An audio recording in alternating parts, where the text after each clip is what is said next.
I will go to the Moto Limited boys. I'll go to Trent first, and then Nick, you can go after. It's a bit of an 89. It's an 89 Honda Civic. Does he have a fake ID? Not legal. We are not corrupting anybody. We may corrupt you, but I will be champion. Here we go.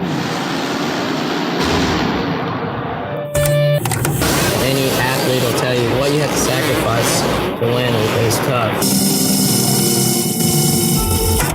And here's what America's hoped for all year long. holy shit, here we go. And it's producing chain.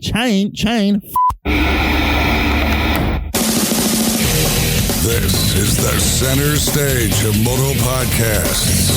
Welcome to the Moto Limited Show, presented by Street Race Solutions, live from Brisbane, Australia. Here are your hosts, Trent and Nic Still. Show 50 is live. Welcome to the Moto Limited Show, presented by Street Race Solutions. Nick, what's up, man? What's up, man? Not much, Steve. We have something to talk about later on, too. Yeah. When it comes to you. I'm sorry, all right? I tried. You're getting on Pulp. And we can't blame you being drunk because it's the middle of the day when Pulp's on and you are making drunk accusations. Yeah, but usually I am drunk. During the day. I hope Jet doesn't screw me, man. We're going to talk about that. We will. It's Monday. It's 6 p.m. Australian Eastern Standard Time. We are live on Facebook. This Moto Limited Show is pleased to be partnered up with Street Race Solutions, Ride Tribe Designs, Hyperlyfe Clothing Co., National Lunar, KTR, Arcade Chains and Sprockets, Queensland Bike and Forward Drive, MPE Suspension, and Motor Oils. Trent. The Gusto, Nick. You bring some more Gusto? Gusto. You love some Gusto. I do. We are live on the Moto Limited Show Facebook, so join in the conversation in the comments section below. If you are listening live, the archive will be available as always on Apple Podcasts and Spotify, and you can rewatch it now on YouTube as well. A couple weeks time, Nick, we might be live on YouTube as well. Yeah, I started looking into it last night and it's not too hard. So working towards that. And we got if you are watching live, listening live, we do have the topic segment tonight where if you send in a topic, we pick the best two are walking away with a prize, an RK MXZ4 chain, as well as a chain kit, Moto chain kit. What comes in said chain kit? I'm pretty sure it's a chain cleaner, a chain lube, and one of those brushes that cleans a chain. You can even use that in the kitchen sink. You could, if you really want to, on the Barbie as well. And remember, guys, check out MotoLimitedShow.com. Check out the links to all our partners, as well as the sweet merch we have up there as well. Team 17 stuff, Nick. Team 17, You've been working on that. As we said, all the profits we make from that goes to Talia Drew and her racing career. So go and check out that, as well as I said, links to all our partners. And if you want to deal with any of our partners, Nick, yes, get in contact with us. Yeah, we'll put you through. Send us and most of the guys, they'll give you some money off. There's usually a discount code you can put in, and you'll get usually 15% off, Trent. That's it. That is it for sure. So check it out. We appreciate everyone who's partnered with the Moto Limited Show and everyone who watches and listens. Nick, big show 50. Show 50. Where's your suit? Did not. I the weekend was just too busy, all right? It was. I had a lot on, and also I didn't. Show 100. We're saving. We want to come in huge for 100. We still got another whole 50 more shows, and that was. I mean, it's been a mission to get to this one, so let's hope we can get another 50 shows in here. But I want to leave some cool stuff for that as I just choke on my own. Pretty sure we can do that stuff. What about 75? Do we wear like half a suit for 75? Because we're like 25. Quarter? 3 quarters. Pump down. All right, Nick. Tonight's show. We have a big show jam-packed here for show 50. Oh, yeah. A lot of good stuff going on. We're going to have later on this evening around 7:15, we're going to have Ross Beaton from Beatons Pro Formula. You are excited. I am keen as mustard. And spoiler alert, I am trying to sit down and do a one-on-one with Ross, because as I discussed on previous shows, I pretty much watched Ross my whole career from literally well behind him, because I was well slower than he was, but he was always that guy that was the top of my class or one of the top riders in my class, and you always look up to those guys. We might have like battles of the trainers. So you're a big Beaton guy. I'm a big FDMX guy. Hey. I'm also a Fort Dale guy. Do not paint me into that corner, champion. I tried. You tried. But we'll have Ross Beaton on later tonight. We're going to talk to him about some stuff. Obviously, a lot of things going on Pro MX. And again, his brother Jed is over killing it in MXGP at the moment. The last 2 rounds, he's been on fire. So want to have a chat to him that. MX Nations, talk of him being a part of that. So lots to talk about when it comes to having Ross Beaton on later on this evening. But who we got in studio tonight, Nick? Where are you I was trying to think of something smart to go. I got you. You go. I got you. I had some, but I was just like, I can't. Yeah. Well, first up, we're gonna do the guy who's sitting in front of you, Nick. Brought to you by Moto Oils, established in New York over 150 years ago in 1853. Swan and Finch specialized in the production of high quality lubricants with strong national presence in the USA. Swan and Finch expanded their lubricants business to Europe in 1932, and the company moved its entire operation to France and later became known as Moto. Today, from their headquarters in France, Moto line of premium performance products are sold in some 65 different countries, Nick. Moto is supporting those teams in international competitions such as the 24-hour Le Mans Cars and Motorcycles, Trent. They also do the Le Mans series, the MotoGP, the World Superbikes, World MX, Endurance World Championship, Supercross, Trent. Supercross. That's what we like a bit of Supercross. We like that. Rallycross, F1 boat. There is so much there, Trent. But the world's top motorcycle racing teams and most discriminating enthusiasts agree on one thing, Trent. What's that? Moto. For all the right reasons. That's right. And Michael Lindsay used us in his little truck tour they did the other day. Hey. Michael Lindsay. Yep. ML. The FXR Chaparral race team uses Moto Oils. You know who else uses that? Who else? Mumphy. In Mumphy Land. Mumphy Land and Mumphy Land sent it. So brought to you by Moto Oils, this guy, winner of the Privateer Takeover last week. He's going to be riding, fully sponsored. Buying me beers as well. By Moto and Pirelli and obviously the Moto Limited Show. It's Corey Chicken. Corey, how are you, bud? Yeah, good, thanks. Happy to be here. You pumped? Yeah, stoked. Excited? Yeah. Part of you, I guess it's part of your winning package. I don't know if it's like the best part of coming in here, but look, we'll say it is. But man, you got all your stuff sitting there behind you. There's a lot of stuff sitting there that you're ready to go.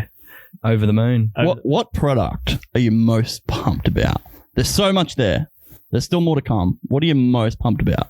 Finally getting to run a sand tire. Really? Yeah. That's cool. And those new Pirellis are the business, those new paddles. You even get like the yellow Pirelli sticker on the side of the tire. Yeah, in the last set that I won, I got the little sticker on the side. You got stickers on these ones, bad. Cool. Your factory this weekend. You've even got the #1 tire sticker installer doing it for you. And graphics installer too, by the sounds of it. Hey, I'll bold them. You sticker them. I've done too many. All right. But man, graphics. All night long, Corey, you'll be joining us in studio here. Yep. Talking a bit of rubbish. That's what we do. As you do. Yep. But no, man, we're stoked that you won the prize. As I said, it's your story's pretty cool, unique, and I knew it a little bit personally, but I kind of had a favoritism on you, but I didn't corrupt Nick in any way, and then he come out with your name as well, and I was like, legitimately, he said to me a few times during the week, I was like, we got to pick a winner. I was like, yeah, dude, I'll get to it. Yeah, and literally before the show started, he's just like, you got one? Yeah. I was like, yeah, I got one. You got one? I was like, yeah, let's just say it live and then he can pick the winner. But yeah, I was the same. As soon as I sort of read a couple lines into it, I was like, yeah, bingo. So congratulations, mate. Thank you very much. It's going to be fun. I hope, mate. Definitely keen. Just have fun. Yeah, that's all. We have no expectations. That just as long as you have a smile, that's all we care about. Actually, always got a smile on my face. One expectation. Yeah. With that Pirelli paddle, you better charge for that first corner in front. That's the only thing. That's all I was good at. So as long as you go through there first, after that, mate, you just do whatever you want. We'll see what we can do. That's for sure. I like it. Just send it. I like it. By the way, question, you have a whole shot button? Sure do. Good. Yeah. I was about to say, because we might have to get one of them as well. Not a chance. Actually, we'll talk about some 125 Cup later as well. And I seen a guy pull Holy with no button. I was like, yeah, only that guy could pull a whole shot. What are you a sand guy? Do you like sand? Oh, not really. Look at his shirt. shirt. Look at his jumper he's wearing. I'm trying to give the guy some confidence here. I'm a pretty big hard pack guy. Yeah, me and you both. Not much of a fan. I'm a sand angel because I spend the time on the ground doing these ones. Well, Nick, the guy sitting across from him is actually a full sand guy. Yes. I've seen this kid shred in the sand, and I'm excited to have him in studio as well. Brought to you by Ride Tribe Designs, Nick. The guys from Ride Tribe Designs, we've installed a set of graphics last week. Joel Rizzo on the 125 Cup fresh too, didn't they? day, and they held up. Joel is tough on his equipment, and dude, those things held up under his trying conditions that he puts his stuff through over the weekend. Big bike kits cost $285 for their regular design stuff, $90 for number boards. Mini bikes $235, number plates are $75. Jersey prints are $55 for adults, $45 for youth. Nick, 2-week turnaround on all kits once proof is finished and finalised. Local business supporting local and national MX scene for 5 years now, Trent, supporting rising motorsports and many local club and state riders.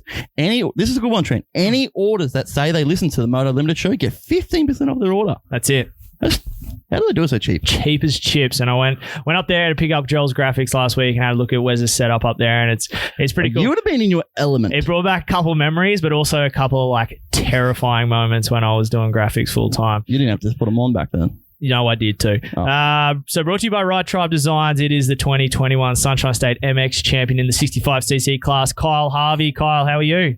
Good. That's the way, buddy. Excited to be in studio? Yeah. It's a bit nerve-wracking the first time, so we're going to let you warm up, but then we expect some...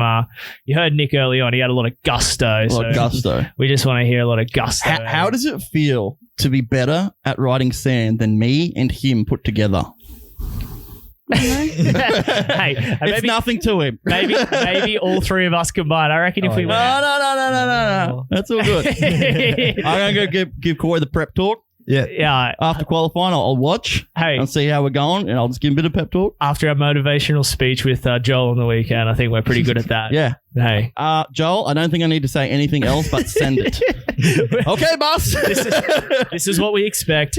Get it done. So as we said early on in the start of the show, get in the comments section with a topic as well. We had a heap come through today on the post we posted up. And as we said last week, Nick, we're changing some things with the show, and this is going to be a part of the show moving forward. Is we want you guys to give us some topics that you want discussed on the show here, and we'll bring them up live and discuss them and get in the comment section as well. We got some. Looks like we got some Corey Chicken hype already on the no surprise. on the chat. So no surprise. It's happening. So we'll get to a little bit of these guys later on. As you said, we'll let them warm up a bit. We're going to talk about some Queensland titles coming up at Coolum. I've already obviously teased a little bit with Corey's hard pack ability outweighing his sand ability. Yeah. But, hey, we've got a week to make this happen. Yeah. We've done marvelous things. While we're on the method of giveaways, Trent. Yes. The dirtiest air filter. Yes. Explain it to me. Give it to me. What's the go? I'm seeing air filters in my inbox. Yes. Why? And keep them coming through. Dirtiest air filter. Next week's show, we're picking the worst of the worst that we've seen come through, and you are going to win a pretty sweet prize, Nick. You got it there in front of you. Moto air filter kit, an oil change kit, and an MC care pack, which contains Fruit Loop spray, valued at $250 recommended retail price, and that will be joined next week. Dude, I'd do it just for the Fruit Loop spray, which is the Moto Shine and Go. But yes, that's it. So get them through as well as part of that. And as we said, we've got a chain to give away tonight, as well as that chain pack, which is the cleaner and the lube, as well as the brush. Nick, you got a couple of chains here behind you for our live listeners. What we do? Let's blue or red? What would you choose? Blue. What about you? Blue or red? Red. Oh, look at that. Wiz. Oh, you're sorry. I haven't introduced him yet. What are you doing? Oh, I was getting to him. Slowly but surely. Yeah. Look, this is low rate production. There's a lot of people in studio tonight. We're just floundering up here. Wiz, welcome. The guy that presses the 1s, 2s, and 3s, drives the 89 Honda Civic. Welcome to the show. Blue or red? I'd have to go red. Thank you. Okay, and welcome to the show. Thank you. Here all night long as well. Thank you, Nick, for that. But yeah, the MXZ4 chain that we're giving away tonight, they come in a gold, but they also now do a blue chain and a red chain. So we might have to try and hook one of them up for a YZ 250F, Corey, as well, maybe. I don't know where we're at with chain and sprockets. It's not too bad at the moment. After Harvey Bay, after Coolum, though, we might have to Bit rough. We might have to hit up some more sponsors for some more stuff. See what we can do. See what we can do. So we're giving that them away, a chain away for the best topic, as well as the chain pack by Moto. Nick, hello. We got some topics come through today. The one I wanted to kick off a little bit early about come through from Jai Schluter as well as Jess Bernard. They both commented the same thing through on different posts, which was cool. And they wanted to find out our opinion, and I'm going to throw this to you boys first. We'll start with you, Corey. Track prep. Yeah. Okay, it's a big topic. I've been on multi-rants about track preps, all right? So I'm gonna sit this one out because I know Jai was setting me up for a rant. But for you personally, you ride Kilcoy, and Kyle will be a little different here because he's a Coolum guy. Yeah. How do you like the track prep? Like, what ideally would you like to go and see when you're going to? And they asked a race day and a practice day. Oh, okay, yeah. So the difference, what would you like to see? Oh, well, on a race day, you always want it nice and deep to get those big flowy ruts going. But it's just all about keeping up the water to the tracks. Yep. Most tracks these days just water it in the morning and then leave it all day. So yep. Yeah, that's. Are you like one of those sort of firm believers, like tracks like Echo Valley has to be unrideable in practice for it to be good to form up? Has to be slop in practice. Yeah. Big time. What about, actually, same question to you. Do you think Echo Valley has to be like that? Not slop. I'm just talking to the stage like where it's got to be wet. Dude, like when I was doing it, if I had junior parents trying to fight me after qualifying and practice, I was like, it's going to be good. It's really going to be good. Yeah, wait till second moto. And then kids have got smiles on their faces. They're loving it. I was like, see, just trust me. Yeah, trust the process.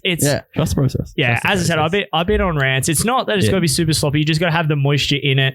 If you got enough moisture in it. The biggest thing is if it's too sloppy, you end up with a one-line track because everyone just goes to the berm and nobody uses the inside. So it's got to be rideable to the point where people go there, but it's got to be wet enough that it'll hold all day. I'm not. Couldn't agree more. Yeah, so that's where you're at. Yeah. But for practice days, let's say you got a friend that's just learning to ride. You don't want the same prep for a practice day. You got to cater for everyone on them practice days. Yeah, and what would you ideally do? I'm trying to not rip it as deep. Yep, but still keep up with the water. Yeah, perfect. Big time. Look, see from the rider's mouth. All right, Kyle. Same to you, buddy. You are a Coolum guy, so you ride Coolum a lot. So their prep's a little different. It obviously starts out like a road and then just gets brutally rough. But how do you like a hard pack track prepped up? How do you like it? Because sand's sand, it's always going to be prepped the same. But what do you like for when you go to, say, Kilcoy or Toowoomba or somewhere like that? It just has to have water in it. Has to have water in it. Do you like it deep, though? Yeah. So you like the deep ruts. You're a deep rut guy. A 65 rider too, Nick. Yeah. And you don't ride one of those Godzilla 60s either, which I was really a big fan of this year. Because if you're riding a Godzilla 60, maybe get on an 85. I think it's about Can you that please size. explain what you're talking about? Godzilla. Like they have the big extended forks and the big extended shock and the big extended swing. Okay, like just go on an 80 now, okay? Like, I gotcha. But back in the day, the guys used to run them on the old KX60s. They had 85 suspension, and that's where they were called Godzillas. But yeah, so you like it. You still like it deep, even though you're on the littler bike. And what about a practice day? Do you want it a little bit harder? So you say you got a buddy that rides but doesn't race. Would you like it a little bit less deep, but have some hard pack bits for them to be able to ride around? Is that or you just want it deep for you and you don't worry? It's probably good so they can ride it. They can ride it, and then you just make it up on the day. And that's what I think it is. And that's why I think this question got asked, because we've had this discussion a lot, Nick, is the difference between a race day prep and a practice day or a ride park day or whatever. Those days have got to be prepped a little bit differently. You can't just throw a full race prep at a track that somebody that is only learning to ride or first time on the track can't even get around, because that's just going to spoil the fun. Yeah. See, I agree as well with like Sunshine State MX series and the SEQ series. You prep a track differently to the Saturdays you do to the Sunday because of the amount of bikes you're going to have on the track.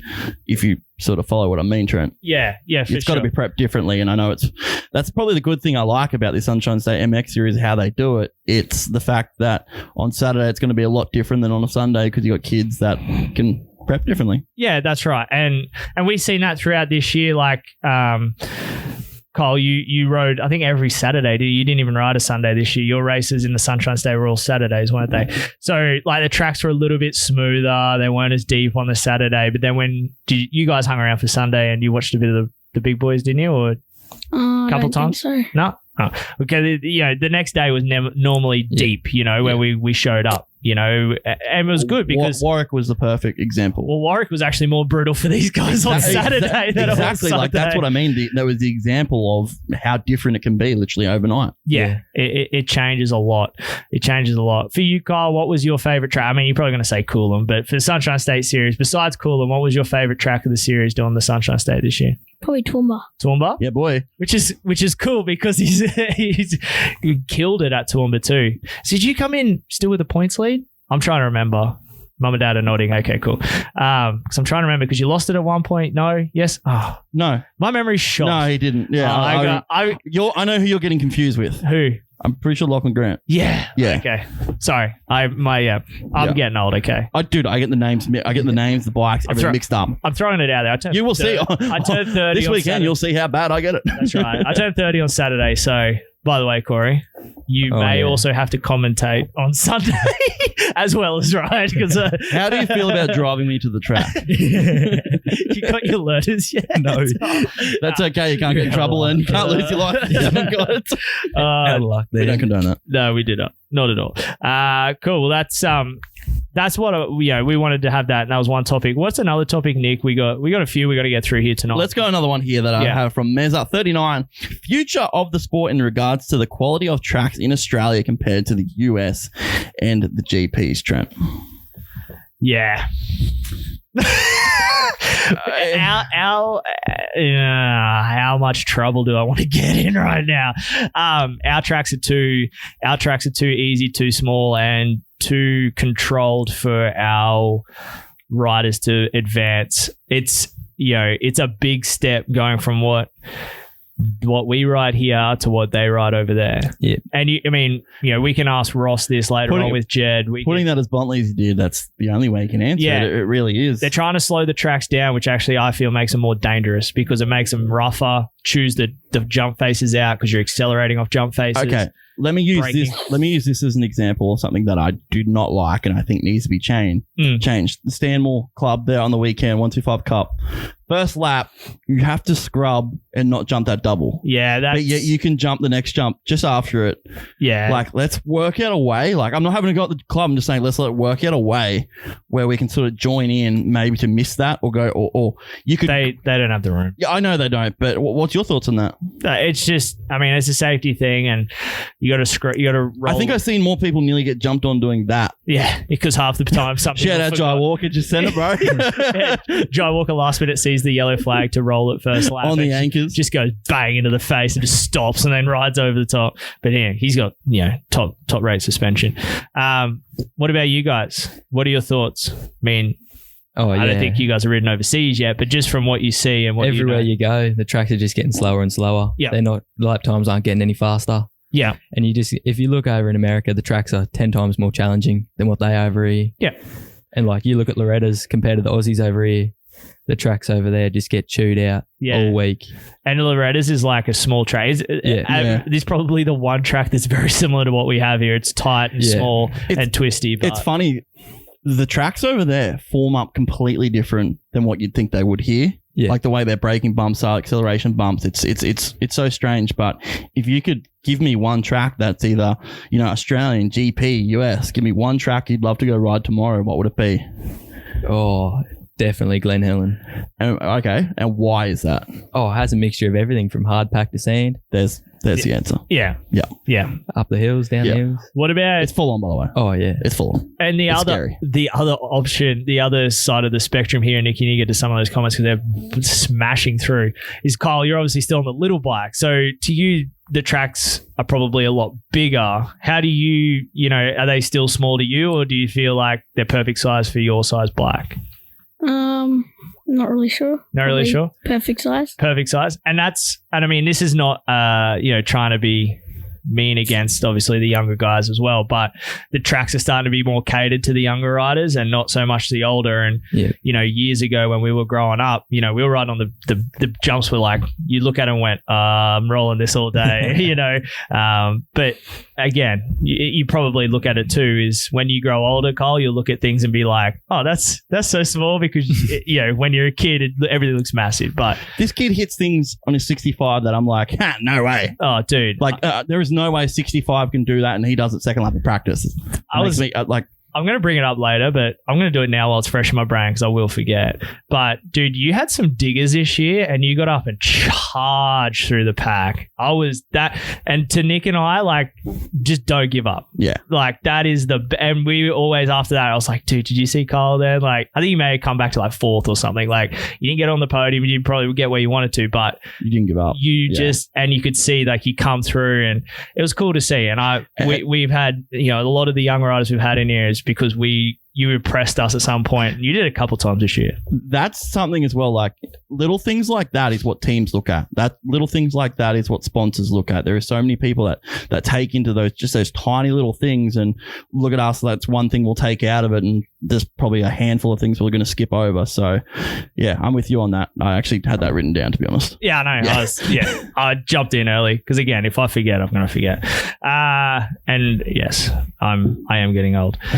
Nick, I got one here. I got two, and we're going to leave some of these for a bit. Have you got some good comments coming through? Yeah, let's do some comments. Yeah, do that. So, Anthony Ratledge, Nick loves talking to Pulp. Apparently I do. Yes, I like making stupid bets, which I regret.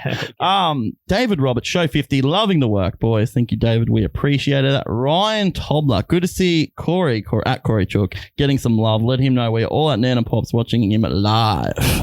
Pressure. Yeah, you got the hype in here, dude. Emma Marie Adam, let's go. Kyle, that's my nephew. So proud of you, Kyle. Kyle Harvey, little legend from Mel Gamble. I hope I'm getting these names right. I apologize if I don't. Kim Shkurma, I think it is. Hashtag the Chook rocks. Show title. Write that down.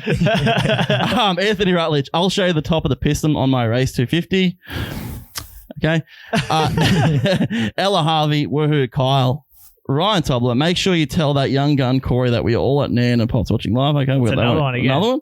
Jeez, there is more people watching you than they watch us. Yeah. You guys, hey, you want to take over the show? You guys just run it. We'll leave. Are you free? Monday nights. Colin Hinder, love the show. Good to see Corey the Chook Chicken getting some hard-earned recognition. Corey rocked the pink bar pad.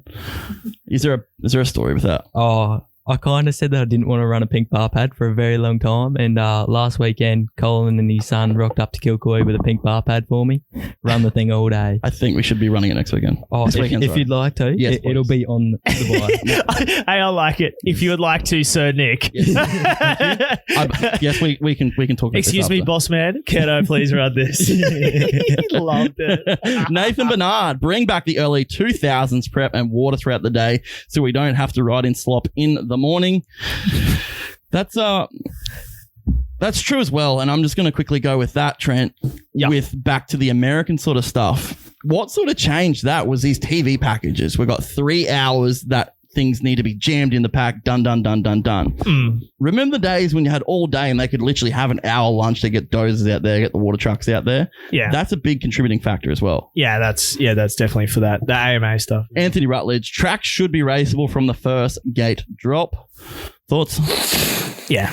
It's as I said, it's got to be wet in practice, but it can't be too wet where you don't form lines. Yeah. It's a very hard balance. And I'm not going to say that's the easiest thing, but that's as clubs, you got to try and find where that balance is. And it comes to prep and water, pre-water, not watering it in the morning. There's a lot of contributing factors. Yeah. Dylan Gunter, same as the Coolum extension back in the day. Yep. Do you guys remember that? Yeah. I remember watching Luke George just every lap, outside, clicking everything, full tuck. What year was that? I'm going to say 2007. When were you born? 2010. Jeez. He wouldn't even know who the extension is. Do you know who Luke George is? We are getting old, dude. Oh, my God. We are getting too old. Do you know who Luke George is, right? Isn't he that bloke down in New South Wales with like all them KTM bikes? It's a pass. Private Sam. Yeah.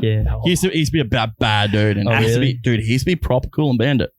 He was fast. There was this jump that used to be able to go outside like full tucked. Was that tunnel jump?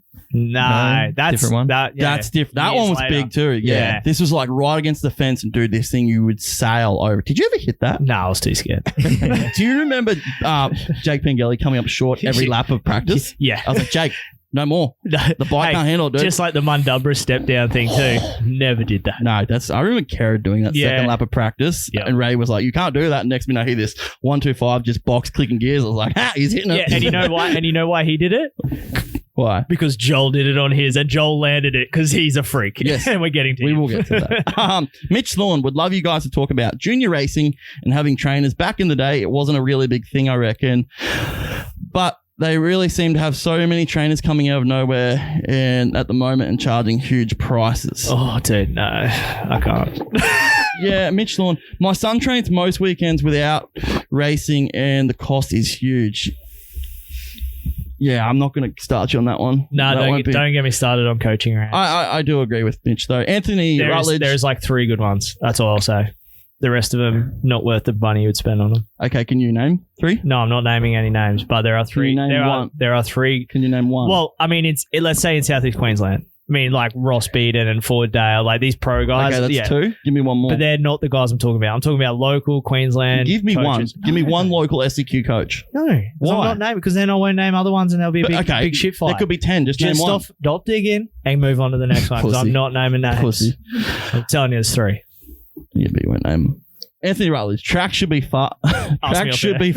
What? Ask me off there. Put in the chat. I'll say. Anthony Rutledge, track should be fast like mine. Jamie Stagg, nice track choice. Nice track choice, Chook. See, look. I think that was for. Cool. It was either I'm pretty sure that was Glen Helen. Oh, Glen Helen. Yeah. Oh yeah, scary ass place. But Jamie has things to do with Coolum, doesn't he? Oh yeah. Jamie Stagg, yeah. I'm pretty sure they have something to do with the track now. Zach Curl and Corey for Prime Minister. You got my vote. He's very political. Karen Young, good on you, chicken. Jasmine Stagg, hell yeah, brother, love you, Chook. Mitch Thorne, my son trains at Luke George's. There you go. Yeah, there you go. Yep. Newcastle. Kane Martin, Chook's going to froth the new tyres. Darren Mayer, what about Gibbsy on that extension? Oh, yeah. That reminds me. What about Gibbsy in general? Dude's a freak. Let's not talk about it. Luke Kitchen, Corey Chalk, awesome Kyle Harvey, legends. Don't wet it too much in practice with a smiley face. That's all I got for now, Trent. Easy. I like that. We're going to get onto a couple of these and I want to talk about a bit of other stuff here. And we're whizzing through the time here. Whiz. Good job. Thank you. I had 2 and they're really good. Which one do I want to open a can of worms on here? I'm just going to start with this one. And I actually had this thought. I think it's Jum and Leask. I've got that. Probably if I got that wrong, I apologize. You got Facebook open? Yeah. Okay, good. I'll stick with Instagram. You got Facebook. So I had a thought while driving today, and I had this. Imagine if they added Supercross into the Olympics in Brisbane for 2032. Pipe dream, but they do have BMX. And I think they had skateboarding too. Skateboard was today. Yeah, skateboard. And it made the X Games look bad. And this is the part. Jet would be 28 and most likely the favorite for gold. That is correct. I thought about that too because, obviously all this Olympic talk and everything like that. And I thought, how cool would it be if our sport did? I don't think it ever would because obviously there's bike sizes, age group, all that sort of stuff. It's going to be too hard, but that would be pretty rad to see Supercross because you just put them in a stadium and just run it. But I sort of think about it with, okay, we've got the MXDN. How about we have the MXDN Supercross? Because America would just win, and that is. Hey, I agree on that. We're killing it over there. I mean, we are. Yeah, we better too. America versus Australia. Because we might be jobless. Well, we might be working more. Yes. To pay for my stupid bets. Yes, you are. So I just had a thought. What about you guys? Would it be cool to see? Kyle, would it be cool to see Supercross as part of the Olympics? Yeah? You want to see it? You? 2032? How old are you now? Yeah, how old would you be in 2032? I'm 10 now, so probably. It's 11 years. Oh, 21. You'd be prime time. How old would you be? Old. 41. Holy. Well past my prime. Already am now at 30. What about you, Corey? Oh, even if it's like away from Supercross, like you see in America, they do all those big whip competitions and like Lake Elsinore and like X Games and all that. Like even if they incorporated something like that, it'd still be pretty something interesting. action sports. Oh yeah, 100%. I think it's going to go that way. Like, I mean, having BMX, having skateboard, like they're trying to, I mean, those old Olympic sports are sort of, people are losing interest. You know, so looking for something new. Well, talking about the X, did you watch X Games? Yeah, shorty. What did you think about it this year? Oh, it was all right. It didn't have the aspect of like all the other years. It wasn't as intriguing, but there wasn't a crowd in that. Do you think Axel got robbed? Was it debatable? Dude, it was his biggest jump. And they're like, hey, well, we didn't get a thing. Just do it again. Yeah. Much of a muchness. Yeah, I don't know. Hopefully next year it returns back to what it was. Yeah, 100%. Yeah, no fans makes it hard. Makes it hard. What's your other one? My other one is, I'm going to talk about this one and open this can of worms, and then we're going to move on to some other segments. Here we go. The possibility of running a condensed Pro MX series in one state, same as the NRL and AFL, have two, which could flow into the Supercross series. We've discussed that, but it's not going to happen. If they don't do it, they are just freaking wrecking the sport. Well, just don't bother. You might as well just cancel the friggin' series. Well, this is going to lead into that topic we were going to talk about, which was Pro MX, and then obviously suspending the series indefinitely until things clear up and they open borders back up. Well, what scares me more now is these conversations have happened where they go, okay, how many races do we have had to have run for this thing to be called a championship? And they all decide on 3 races had to be run. They can cancel this now. They can call this a championship and done. Yeah. That's what worries me, the fact that conversation has already had to come out. Not giving anyone a chance. Well, not at 3 that's rounds. it. I just don't understand, the football players, I know it's a mainstream sport. It's so much bigger. There's a lot of money. But surely, V8 Supercars, they're doing a lot of the same strategy, same as last year. Yeah. It is getting to the stage where, we got to move this thing to Queensland. We need to do 3 here, 3 here, 3 here. Let's get this thing done. Yeah. Because if it goes into Supercross, it's just going to wreck another season. A lot of these guys aren't even going to get to ride. Yeah. I don't know. It's just a lot of anticipation for Supercross, that's for sure. There is, and there always is, and you've got to have it. You can't have motocross and Supercross running at the same time, and by the looks of it and the scheduling, that's what's going to happen. 100%. Look, all I care about is that we have Supercross, and the first round's meant to be in Ipswich, so we are on, baby. We are on. Make it first, make it last. After party, Moto Limited Show, we are on. Perth scares me though. It's a bit of a trip. Yeah, you might be going solo for that one, bro. But I like the 20-minute drive to Ipswich. Is great. Well, give me your thoughts on that. You can't. Yeah, you can't. We've already discussed this. Put it in one state. Queensland's the one that's more wide open. Put it up here. A lot of the teams are based up here. A few of them, it's hard because, CDR and Honda are based in Melbourne. There's teams in Sydney. But there's enough resources here. Nearly all of the distributors are in Southeast Queensland. Yep. Link are in Southeast Queensland. Circa are in Southeast Queensland. What's the other ones I'm thinking about here? Why am I drawing a blank? But most of them, 98%. Monza, I think, is the only one that's down south. So there's plenty of facility for these guys to park up trucks that all are sponsored by these different organizations. All is just a bit of organization going, everyone get up here, put all this stuff up here. There's many tracks, there's all sorts of stuff, and let's just knock them out in a couple of weeks. The riders couldn't be enjoying this either. No, how do they get paid? Exactly. And this is something we'll have to talk with Ross about, is what are they friggin' doing? Yeah, are they getting paid? How do they make money when no one else is making money? How do they make money if these teams aren't making money? It's they can't control what's going to happen. They can't control this COVID stuff or the lockdown sort of stuff. But, geez, we can be helping it. We can be doing something, I think, instead of just cancelling indefinitely and going, hey, we got till December. We don't have till December. Even if you think about it, the Supercross in America, they were riding, 2-3 times a week just to get the season done. Just to get it done. And they were committed to do it. And honestly, I think Pro MX team and MA is really committed to doing this. But I don't think what they're going to do is going to work. No, not at all. No, you can't. It's got to be just one place. Let's knock it out, make it happen. But again, we're just 2 dudes sitting behind a microphone. Well, 4 dudes tonight. But yeah, we have talked about that There's before. 5 of us in here. But Yeah. Sorry, Wiz. Just cut off on the side. Yeah, sorry, mate. And just talking to the mic again, would you please? Is that an 89 Honda Civic? nice windscreen. Moving right along. Nick, I forgot to G you guys up. We got the high-low segments coming up later. I don't know if you guys listen to the show. High-low segment. So Give him a spiel. So you give us what you're low on, what's kind of down, and then what you're high on, what you're happy about, what you're excited about, right? So I'll let you guys think about that as we hit a couple more topics here before we go to that. Nick, the one thing I want to talk about, we got to get into this. 125 Cup. Yep. Can I just ask one question first? What? You got a girlfriend? No. You don't? No. Sure? Yeah, positive. Okay. We might just chat there. Do you want to read? Do you want to read it out? Oh. Don't leave it. Zach Corey is a good-looking rooster. Does he have a girlfriend? Hey? Yeah. Come Moto Limited Show, you walk in and married, mate. Yeah. See what happens? Actually, there was one topic brought up today about Nick's love life, and then someone wanted to know what was going on with that. You know, I can already guarantee I can name the person without even reading it. Would I have it right? You guys have the same love life issues, and we were hanging out together on Saturday night. Yeah. When I'm Happy by birthday, myself. Was Dog, Was Nation. 30. Woo. You beat me to it. We can talk about this after. Yeah, mate. I for can sure. Connect you. I'm like friggin' Tinder of the motor world. Probably knows who she is. Did you notice I left the name out? Probably a good thing. Do you have a sister? Oh, easy.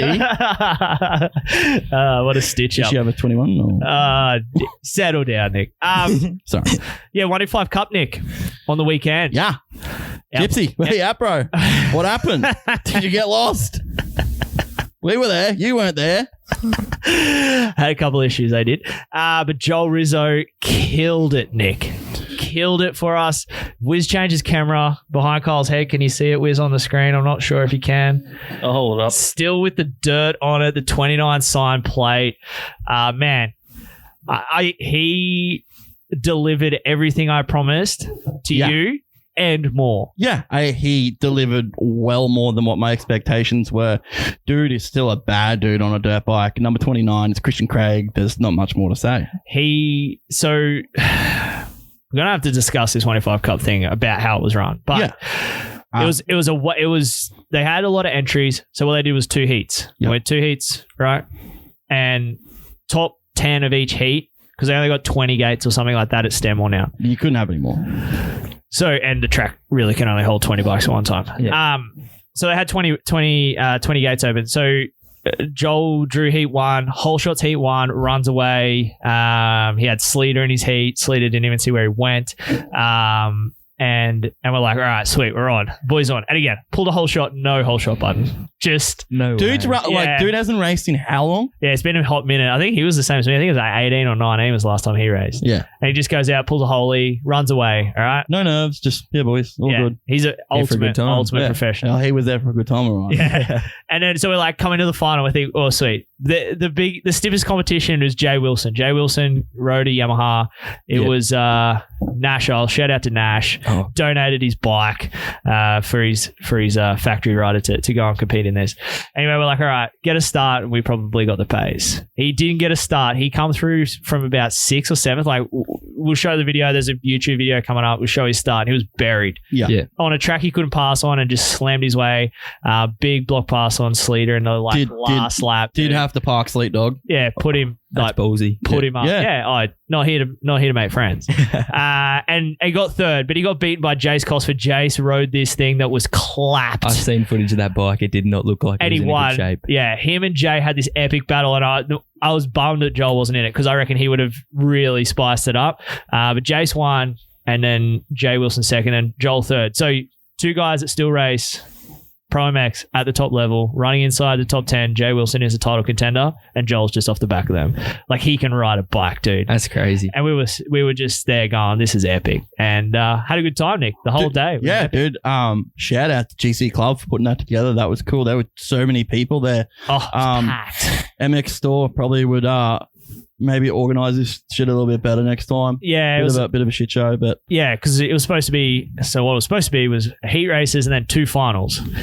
and the day ran a little long, so it ended up being one final, but then there was confusion at the end of the day where they were running a second one. Well, that's it. Nobody knew what was going on. It was just Sleep Dog yelling it out at the start line going, do this, do this, do this. And we're like, what's going on? And Jay's got his gear off. He's like, I ain't racing the next one. It's too late. And some people lining up. It was just, the idea of it is so sick. Yeah. And there's people there that want to watch that. There is no ifs or buts. There are people there that want to watch that. It was packed. But, let's put this thing together just a little bit better. Yeah, that's all we asked. But anyway, that's it. Thank you, Joel. Thank you, Joel. And there's plenty more of those 1-5 races coming up in the future. And he's penciled himself in. So we might have to find a bigger budget to fit all this stuff into the program.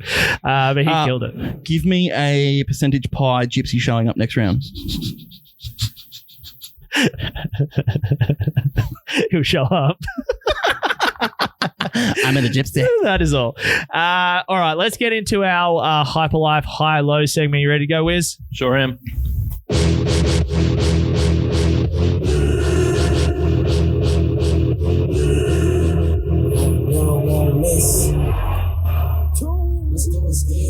This is the Hyperlyfe High-Low segment, where we go through what's high and low in everyone's Hyperlife. Head over to hyperlifeclothingco.com.au and use the code Moto Limited to save 15% off your order.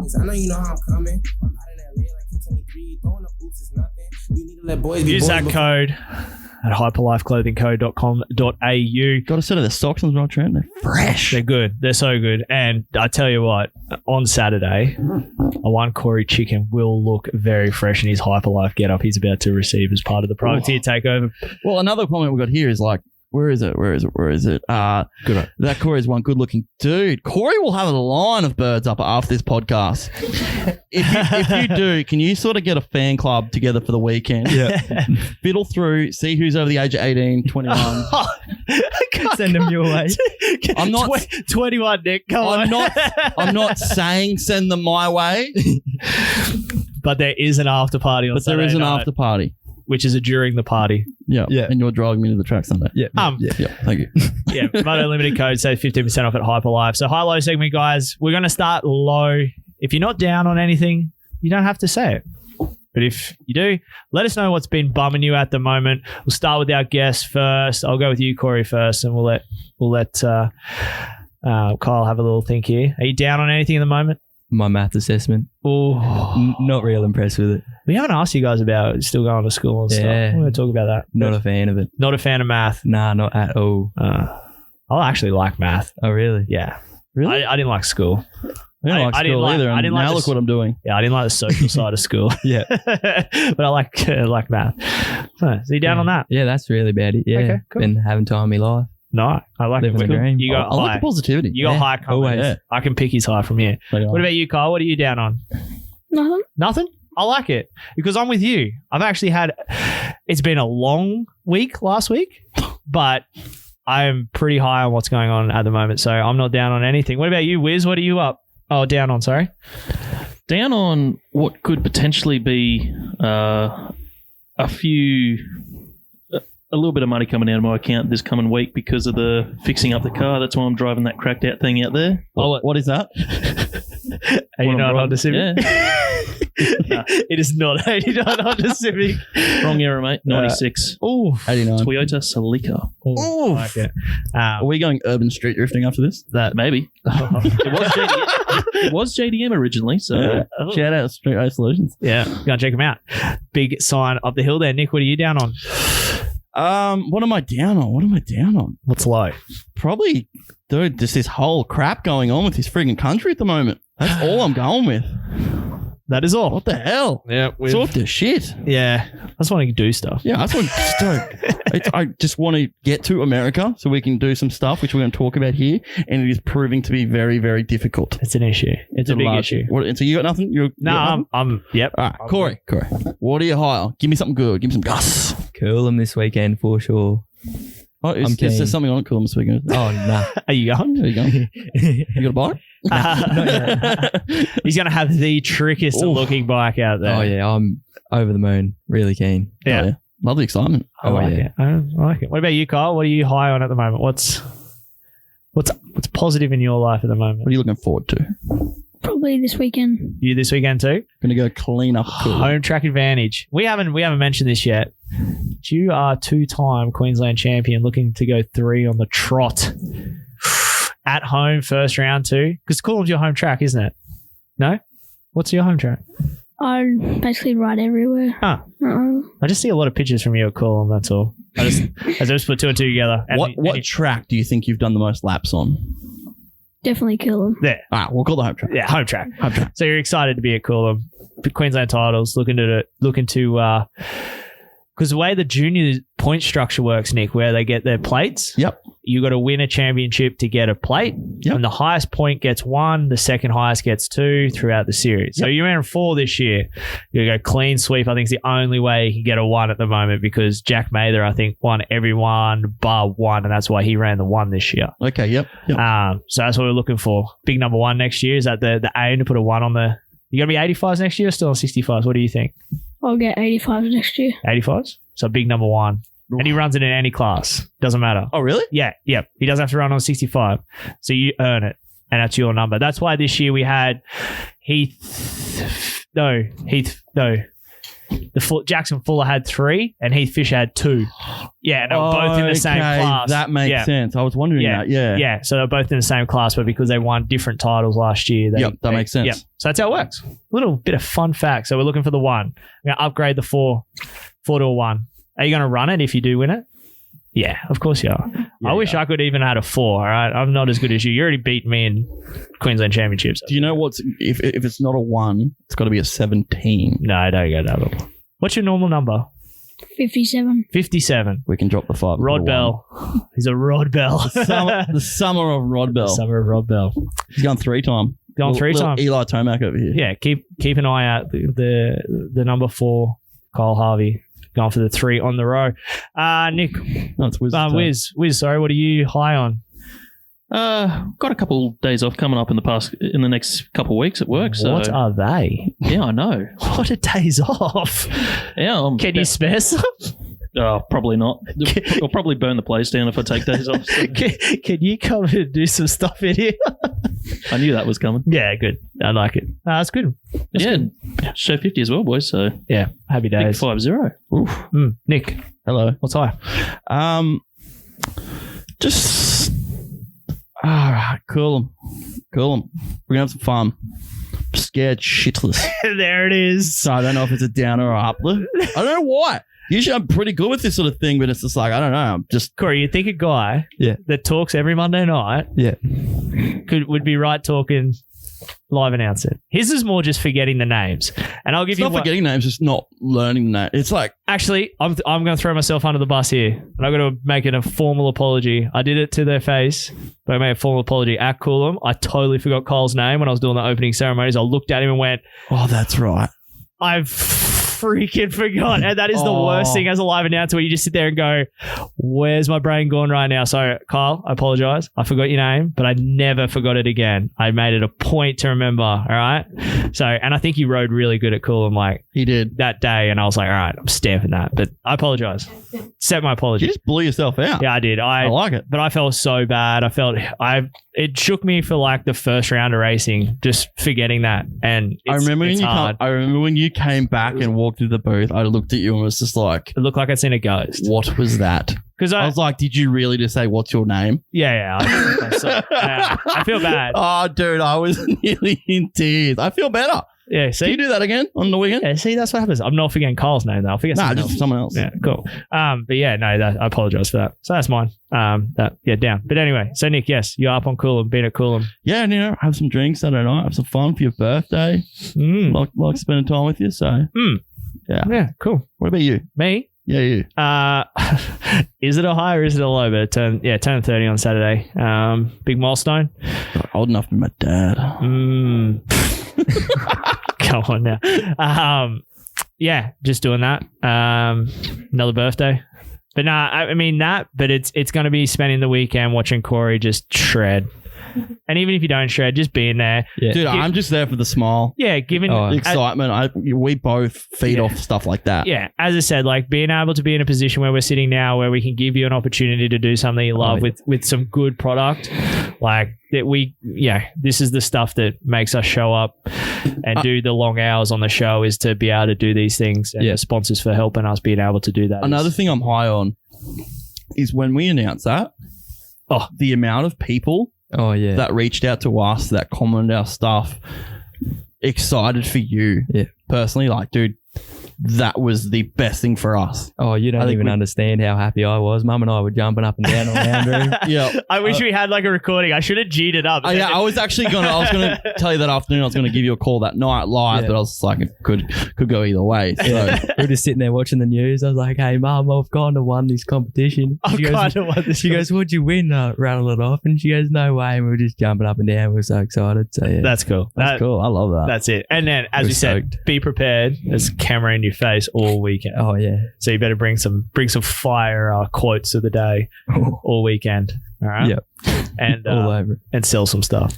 You got to pay for your way there too. Sell some tires. Cool. So that's been the Hyperlyfe Clothing Co. high-low segment. Use the code Moto Limited to save 15% off your order there at Hyperlyfe. The sweet merch they've got there. Speaking of birthdays, does somebody have a birthday here this week? Me. What day? Wednesday. Oh. What is this? This is just a celebration this week. This is a celebration show. How old are you this week? 11. Yeah, because he said he was 10 before. Yeah. 11. Are we having cake on Saturday? Yeah. Where are we having cake? We are talking to Mum and Dad in the background. Yeah. Are we invited to cake? Oh. Yeah. You can't do it during the day though, because we are supposed to be busy. Yeah. We accept cake and beer. Kyle can have the cake. I'll have the beer next to the cake. We met Saturday night, a bottle of rum, and then someone hands me a piece of cake. I was like, well. That wouldn't have went it that was well. rough, dude. It was pretty bad. Happy birthday for Wednesday, man. Yeah. How'd you keep that a secret? It's been pretty undercover. But when you're like 10, birthdays are like epic because you want to get older. Then when you get to like 30, it's like, so you've got your birthday on Wednesday. You've got Coolum this weekend where you're cleaning up. This is just a good week for Kyle Harvey. Yeah. Have you ridden at Mackay? Have you been to Mackay? No. Okay. That's going to be an experience. Have you ridden at Mackay? Nah. I just want someone in here that has ridden at Mackay. I've ridden at Mackay. It's been a long minute. Was it hard pack or was it loam? Both. It's a kind of sandy, but then it gets real chopped out, like edgy. Tire of choice. What is it? That's why we did get Corey a mid-soft. But he has a paddle there in case it is a bit sandier. Yeah, we will. Because you're not going to chew a paddle up at Coolum. No. Like, that paddle will be good for a bit. You'll do a bit of riding with that paddle from now on. But, yeah, you may have to get a spare set of wheels. Would you pull the paddle off at Coolum up first moto? Nah, it's still sandy. You use the paddle for the start, hey? No, but those new Pirelli paddles are got a thicker block than the old ones. Yep. And they don't walk as much. Okay, cool. They don't walk as much on the harder stuff. So you could nearly get away with it at somewhere like... Well, that back in Sunny States, that's what everyone was doing. Like, a lot of people left that on all day. I remember, I think it was Jai Walker.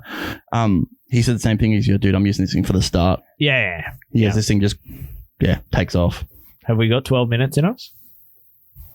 I think 12, so. 12 at full pace? Yeah. Yeah, we're going to win. We can motivate you to win. Oh. We're very motivational. Yeah. Don't worry about if you ever done it before. Or don't worry about that. Just listen to what we have to say. Yep. We'll make it. We like to make stupid bets. Yeah. Oh, Nick is the king of the stupid bets. We're later on this evening, guys. Stick around because Nick made a stupid bet, and now one of us is going to have to pay for it. Ooh. The show will be paying for it? Yes. Thank you. Which is harsh because if we lose, that's a hit to the bank account. Yeah, look, okay. Especially if it's in US dollars. It sounded like Australian when I re-listened to it, so I'm okay if it's in Australian dollars. If it's in US, that's like $4,000. It's all right. We're going to be fine. If we're not, it's your budget coming out of your thing. So, great. Yeah, Queensland titles this weekend. Let's touch on that before we go to commercial break. Up there at Coolum, if you are not riding, go up there and check it out. This thing is meant to be a mini national when it comes to the pro guys, Nick. Word is on the street. Yep. So a lot of the guys are up here, and there was a reason for this as well.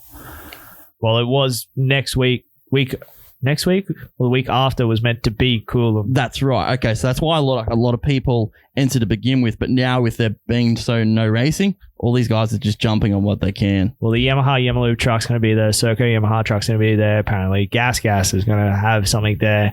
Obviously, Waters will be there. I don't know if the truck will be there, but the Moto 1 people will be there. Moto 1 team will be there. That thing always looked good. Yeah. All year round. That is a big shout out to everyone involved with that display, everything they do, the presentation of what Moto 1 KTM and all that does is friggin' amazing. Yeah, you guys had to set up there all the time. They were selling stuff all the time. Looked cool. And then Kyle's big red background number just sitting out front. Just printing money. Yeah, absolutely.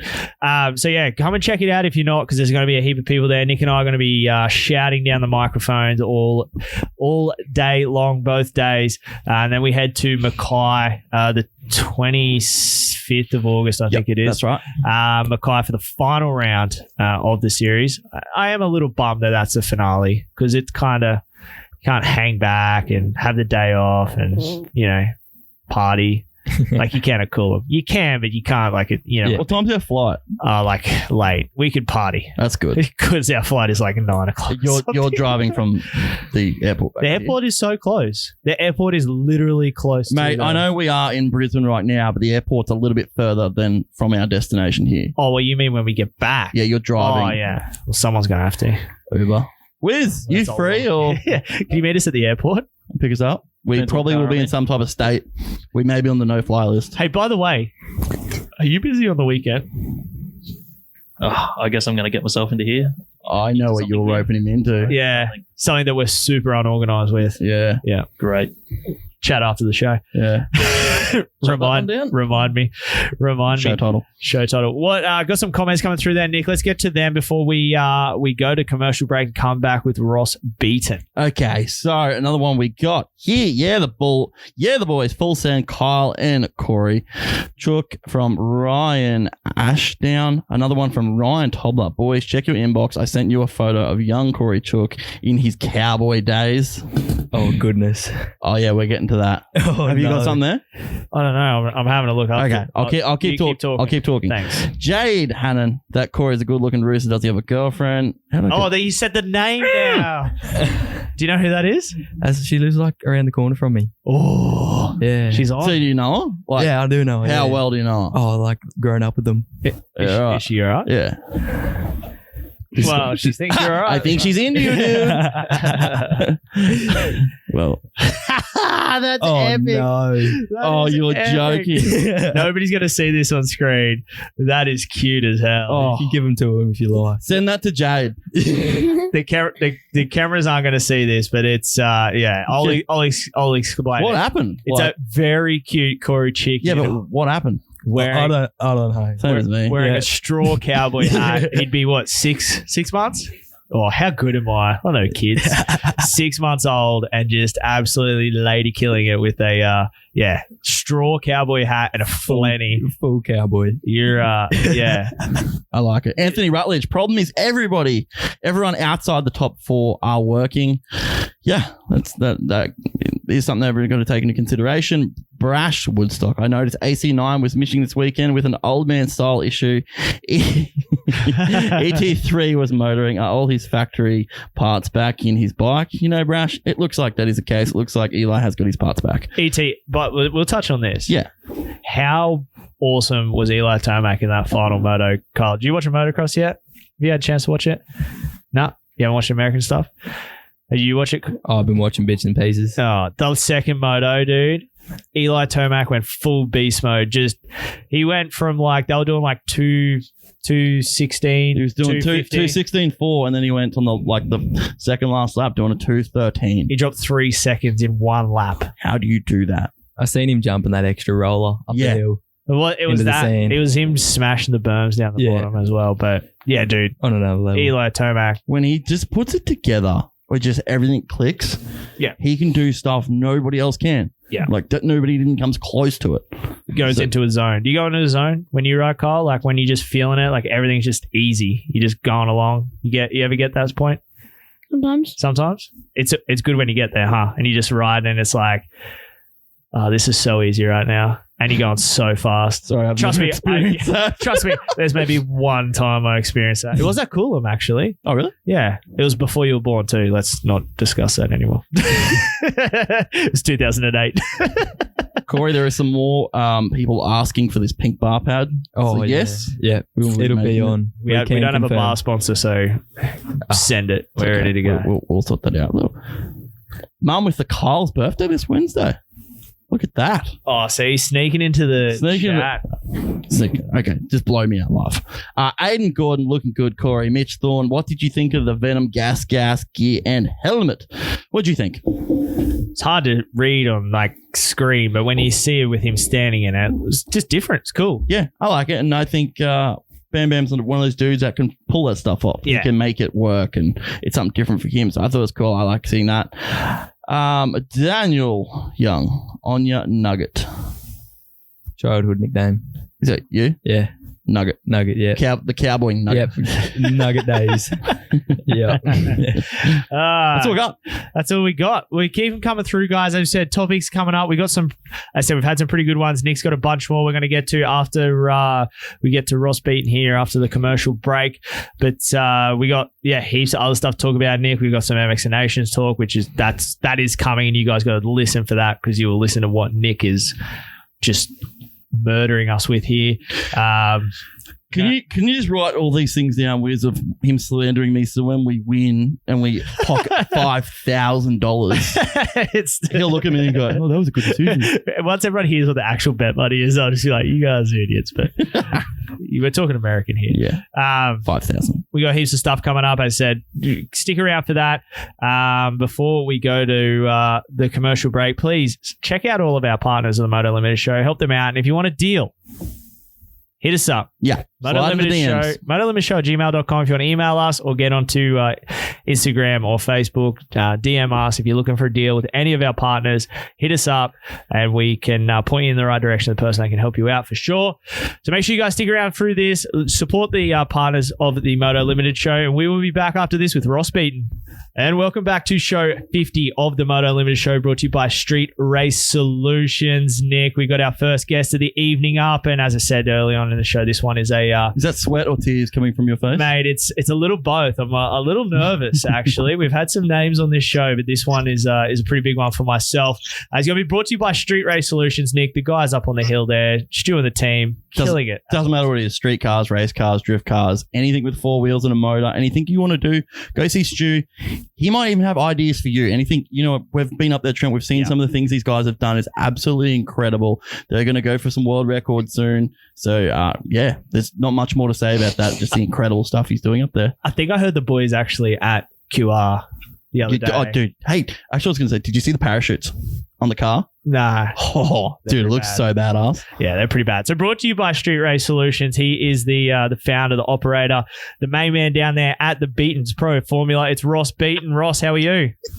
Good, thanks, guys. How are you? Mate, appreciate you giving us the time this evening. As we said, you've been a topic of discussion here for the last little bit of the show, especially with Pro MX going on, and you having at one point there both red plate holders in both the MX1 and MX2 championships. So we thought we better get you on and have a chat about the program and stuff. So, I mean, let's start there. The two guys that you had running up front there, Regan Duffy and Kyle Webster, both had red plates for the first couple rounds. Man, you must be pretty stoked to have those guys training under you and being at the top of the sport at the moment. Yeah, look, it's always good to be, leading the class at some point. But I guess, the season starting off where it did was, obviously a bit of a played into our hands a little bit, obviously with Montague only being sort of half an hour away from where I live and predominantly where a few of these guys are based. So, yep. It's it was a great start to the season, and then going forward from there, obviously Kyle sort of kept his momentum going really well. And look, I think Regan's been doing really well considering that, he was only 18 years old and it's his first year in the 450 class. And, I think that, he's held his own and done his bits and pieces, which has, been really good for us. And I think it's probably where I expect them to be, though. Yes. You know what I mean? I'm going to be really honest. Like, we put in a lot of effort down here, and it's not their first rodeo here either. Like they've been around for a while. Like Kyle's I think this is about 3 years now, maybe, with Kyle, and I first met Regan when he was racing a 125 back in juniors, and started helping him then. So it's been a bit of time, and I think that's probably the biggest thing is that people sometimes expect these results just to come from one off season or a couple of months worth of work, and that's not the case. But no, I'm thrilled to see both those guys doing really well. I mean, the other thing is too, like, it's not just those guys you have down there. I mean, we've had Jai Constantino on the show. Hugh McKay does some stuff there with you. I know that Noah Ferguson's been down there doing a bit of stuff with you as well.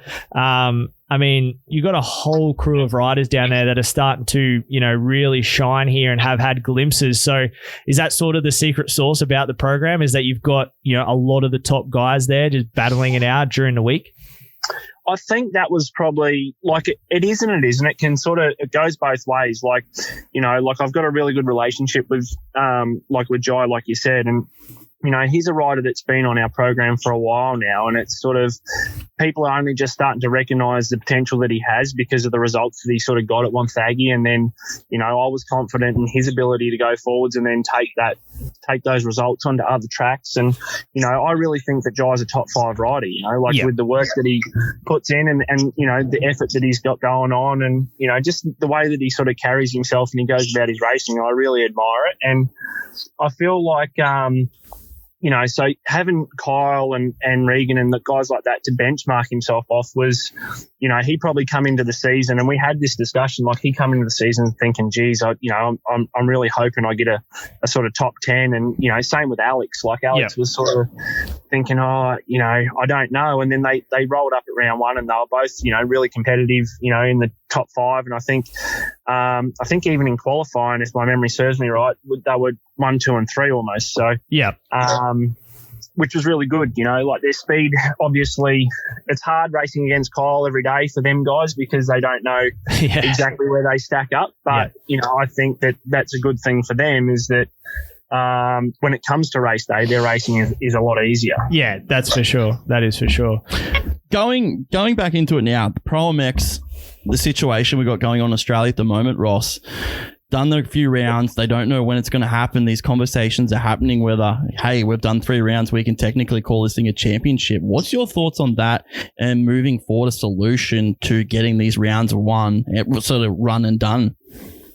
Well, it's tough, and obviously, we're all massive fans of the sport and you want to see it go ahead. And, majority of us or people that are listening to the show have spent their lives in the sport, and it's tough to see it going through such a hard time at the moment. But I think that's just the reality of COVID-19 at the moment and the way that it's being dealt with. And, at the end of the day, Motorcycle Australia are doing a fantastic job of, trying to rebirth the championship and getting it on TV and doing what they're doing. And it's been a really big success, but at the end of the day, I think their hands are tied by, the government controls and things that are going on. So, look, as a riding coach and a mentor for a lot of these guys, and somebody that is super passionate about the industry, of course, I'd love to see the racing go ahead, but I think it's just going to be, whatever sort of seems possible. I guess it's sort of hard, but I do know that MA really want to get stuff done, and there's been a few crazy ideas with overlap of motocross and supercross and bits and pieces, but I really think we're just going to have to bide our time and see how this all, plays out, and then sort of make the most logical solution from there. Absolutely. It'll be interesting to see how it plays out. But you, as a riding coach, you guys don't have racing on at the moment. How does that differ to what their schedule usually would? Is things as normal as they would be for the guys in their weekly programs, or have you got them doing something different? Yeah, at the moment, we've sort of just taken the foot off the pedal a little bit, just because obviously we're in lockdown here. I think that's supposed to end potentially the way that it's sort of been trending tomorrow. So, or tomorrow night as such. So it was probably a good opportunity for us just to, pump the brakes a little bit, and then just sort of have a bit of a week or two, lighten the load a little bit.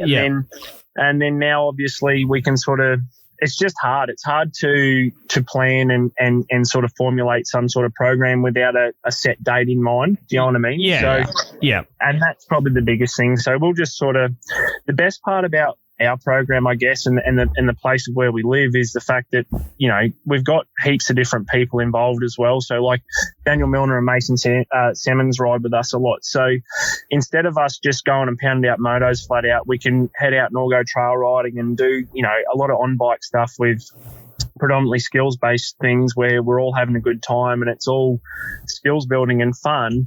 But it's not necessarily, going through doing motos, bits and pieces and things like that can tend to get a little bit monotonous when you don't have any races or, goals in mind. Yeah, for sure. I mean, that was, I sent Kyle a message and just sort of like touch base with him to see how he was going with, obviously them changing it and what was going on. And at that point, he's like, I don't know, man, we're sort of waiting to see. And then that's, the next day came the decision that they were sort of postponing the whole series indefinitely. And I was like, it's got to be tough, as I said, not only for you as the riding coach, but as these guys as, professional athletes. Like, I mean, they get paid to go racing on the weekend. Like, I mean, certainly discussions are being had about whether or not they're, the pay structure. Like, I mean, same as mechanics. So you got truck drivers, you got mechanics, you got engineers, you got so many people in this industry. Without racing, they can't keep doing this. Yeah, it's got to be tough. And as we said, there's multiple different solutions, different ways to fix it, but it's ultimately there's a lot of people at play that have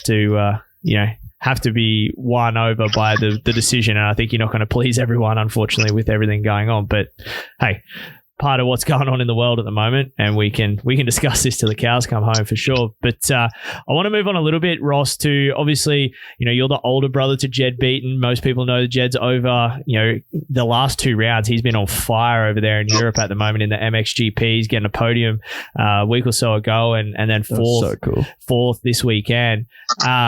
You still have a lot to do with what goes on with him over there, or you just sort of, brotherly support from over here?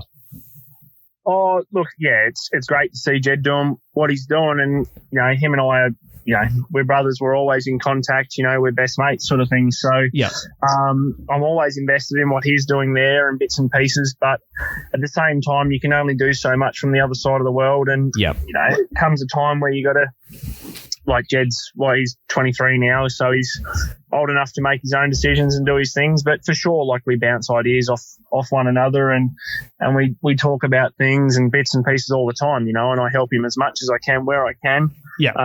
It's obviously been hard. We were only just chatting the other day saying that it had been a couple of years since we've actually seen one another due to all the global pandemic thing. But no, look, he's in good form at the moment. I think he started off his season a bit slow and steady due to a couple of off-season or pre-season injuries and bits and pieces, obviously, and probably a little bit of bad luck in the first race, or the first round, I should say, in what's his name, in Russia. Yes. Due to getting caught up in other people's stuff, and then and a couple of little mistakes have cost him here and there. But the last couple of rounds haven't been too bad, I guess. Like at Oss, the first moto was really impressive, and then last night was pretty steady. I thought the first moto was quite good, and then the second moto was a little bit flat, but still good points, still fourth overall. So I think that's the biggest thing with the class being really inconsistent, and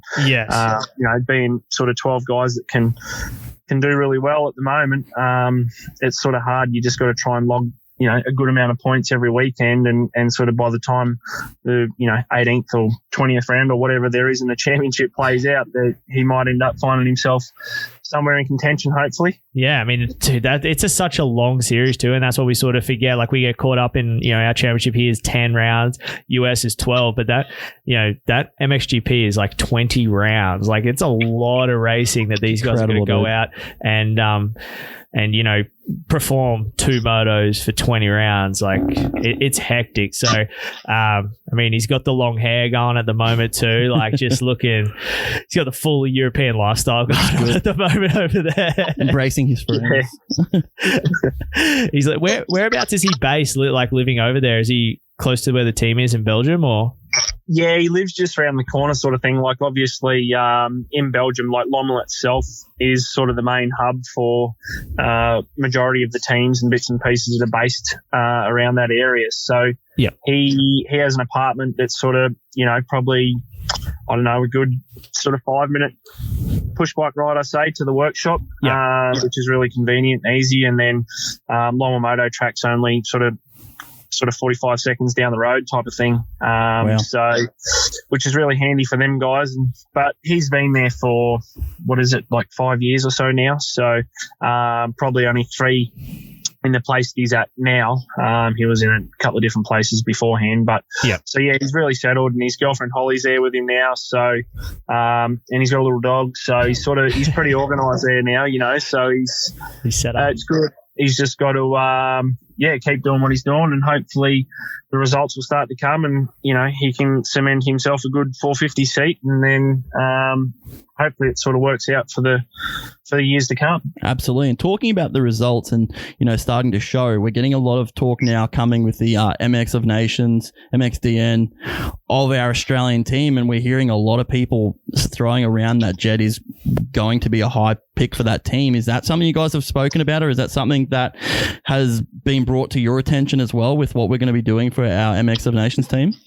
Oh, obviously, with Motocross Nations, you always want to send the best team possible. Yep. And then, fortunately, at the moment for Australia, we've got a lot of guys overseas that are starting to do really well. Yep.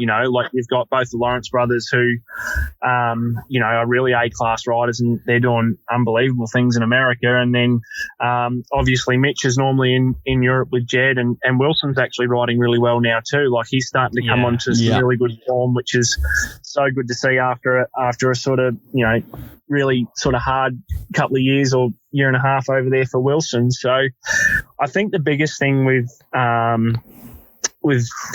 MX Nations and Motorcycling Australia at the moment is obviously selecting people that are there and available, and make it really logistically pretty easy at the moment on their end. Yeah. But then also what complicates it as well is the way that where Motocross Nations is obviously situated in, 1 being our series and then 2 being the MXGP series as well, because you've got an MXGP round the weekend before and the weekend after. So it just makes it a little bit more complicated, especially if you're in a championship position. It's sort of, if you're battling for a world championship, and then you go to Motocross Nations and you're racing a guy on a 450 that you wouldn't normally be racing, how the event is structured, and then you have a little bit of bad luck or, something happens, then that's the way. So I feel like teams are going to want to sort of minimize risk where they can, but at the same time, me knowing Jed's obviously very, has a lot of Aussie pride, so he's going to want to ride for his country as much as possible. But I guess we'll just have to see where he's at, when the time comes, and bits and pieces, and depending on what classes are available, what the Lawrence brothers want to do. If Mitch is back, because Mitch would be a fantastic pick, his results last year, even though he didn't have a lot of time on the bike, was starting to get really, really impressive. So I feel like that, Mitch is probably in a really good position to be able to do it if he's back in time and riding enough, because he's not going to have the pressure of the, fighting for a spot in the championship. And then at the same time, he can sort of really showcase what he's about, at the Des Nations as well. So So what you're saying is because there was talk of the Des Nations counting for points, but it's not actually going to count for GP points. It's just it's a separate event, but in between the schedule. Is that what you've been told, or? No, well, there was talk. I read something the other day, and then I'd sort of spoken to Jed about it. So Ustream have sort of thrown the idea around, but logically how that makes sense, I don't know. And I haven't sort of been privy to that kind of information because, if you take Tim Geiser, for example, he's obviously going to be he's the current world champion, but he rides for Slovenia. And, at the Motocross of Nations, some years, that Team Slovenia go to the B final and things like that because Tim's the only rider there, so they don't actually qualify as such. Yes. Yep. Sometimes. So if that was the case, I don't know how that works, and then they just run it as a normal GP, and then they allow the Americans and the Australians and all the other riders to come and race. Yeah.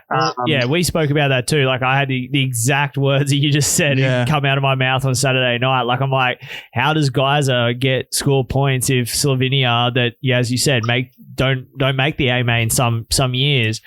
How is he meant to get his points for his championship? It can't work. What is the motivating factor behind this decision? To try and get the riders. Is that it? No, we'll try and get the races in.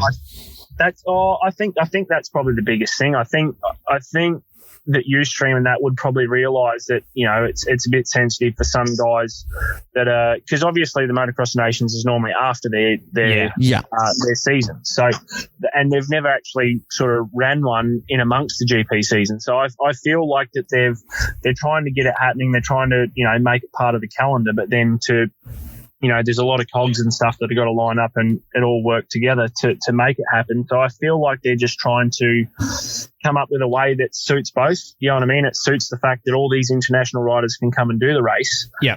And then at the same time that they can still keep the World GP going and have all their current riders, because you might have Tim Geiser on one hand, but on the other hand, you've got how do you pick a team for Team France? If you've got Tom Vial, Matthias Pastrame, Roman Fevre, and a whole bunch of other guys that are from France, like Maxime Renault, and all these other guys. So if you've got a really strong country where you've got, say, 6 or 7 riders that you can pick from, how do you pick 3 riders to go and ride the Motocross of Nations and then the other guys don't get a chance? That's right. Or don't score points if they're going to run it in that sort of way. So that's it. And that's what I mean. When you think about it, it can't make sense. But I mean, the only thing I can think of is they just, they run it and then they just run some consolation races, which are the GP races or something. I think that's probably the route they've got to take, honestly. It's going to be difficult because, as I said, it's the guy's the thing, but I didn't even think about the France thing either with the amount of riders they have to pick. Well, you've got France and then you've got,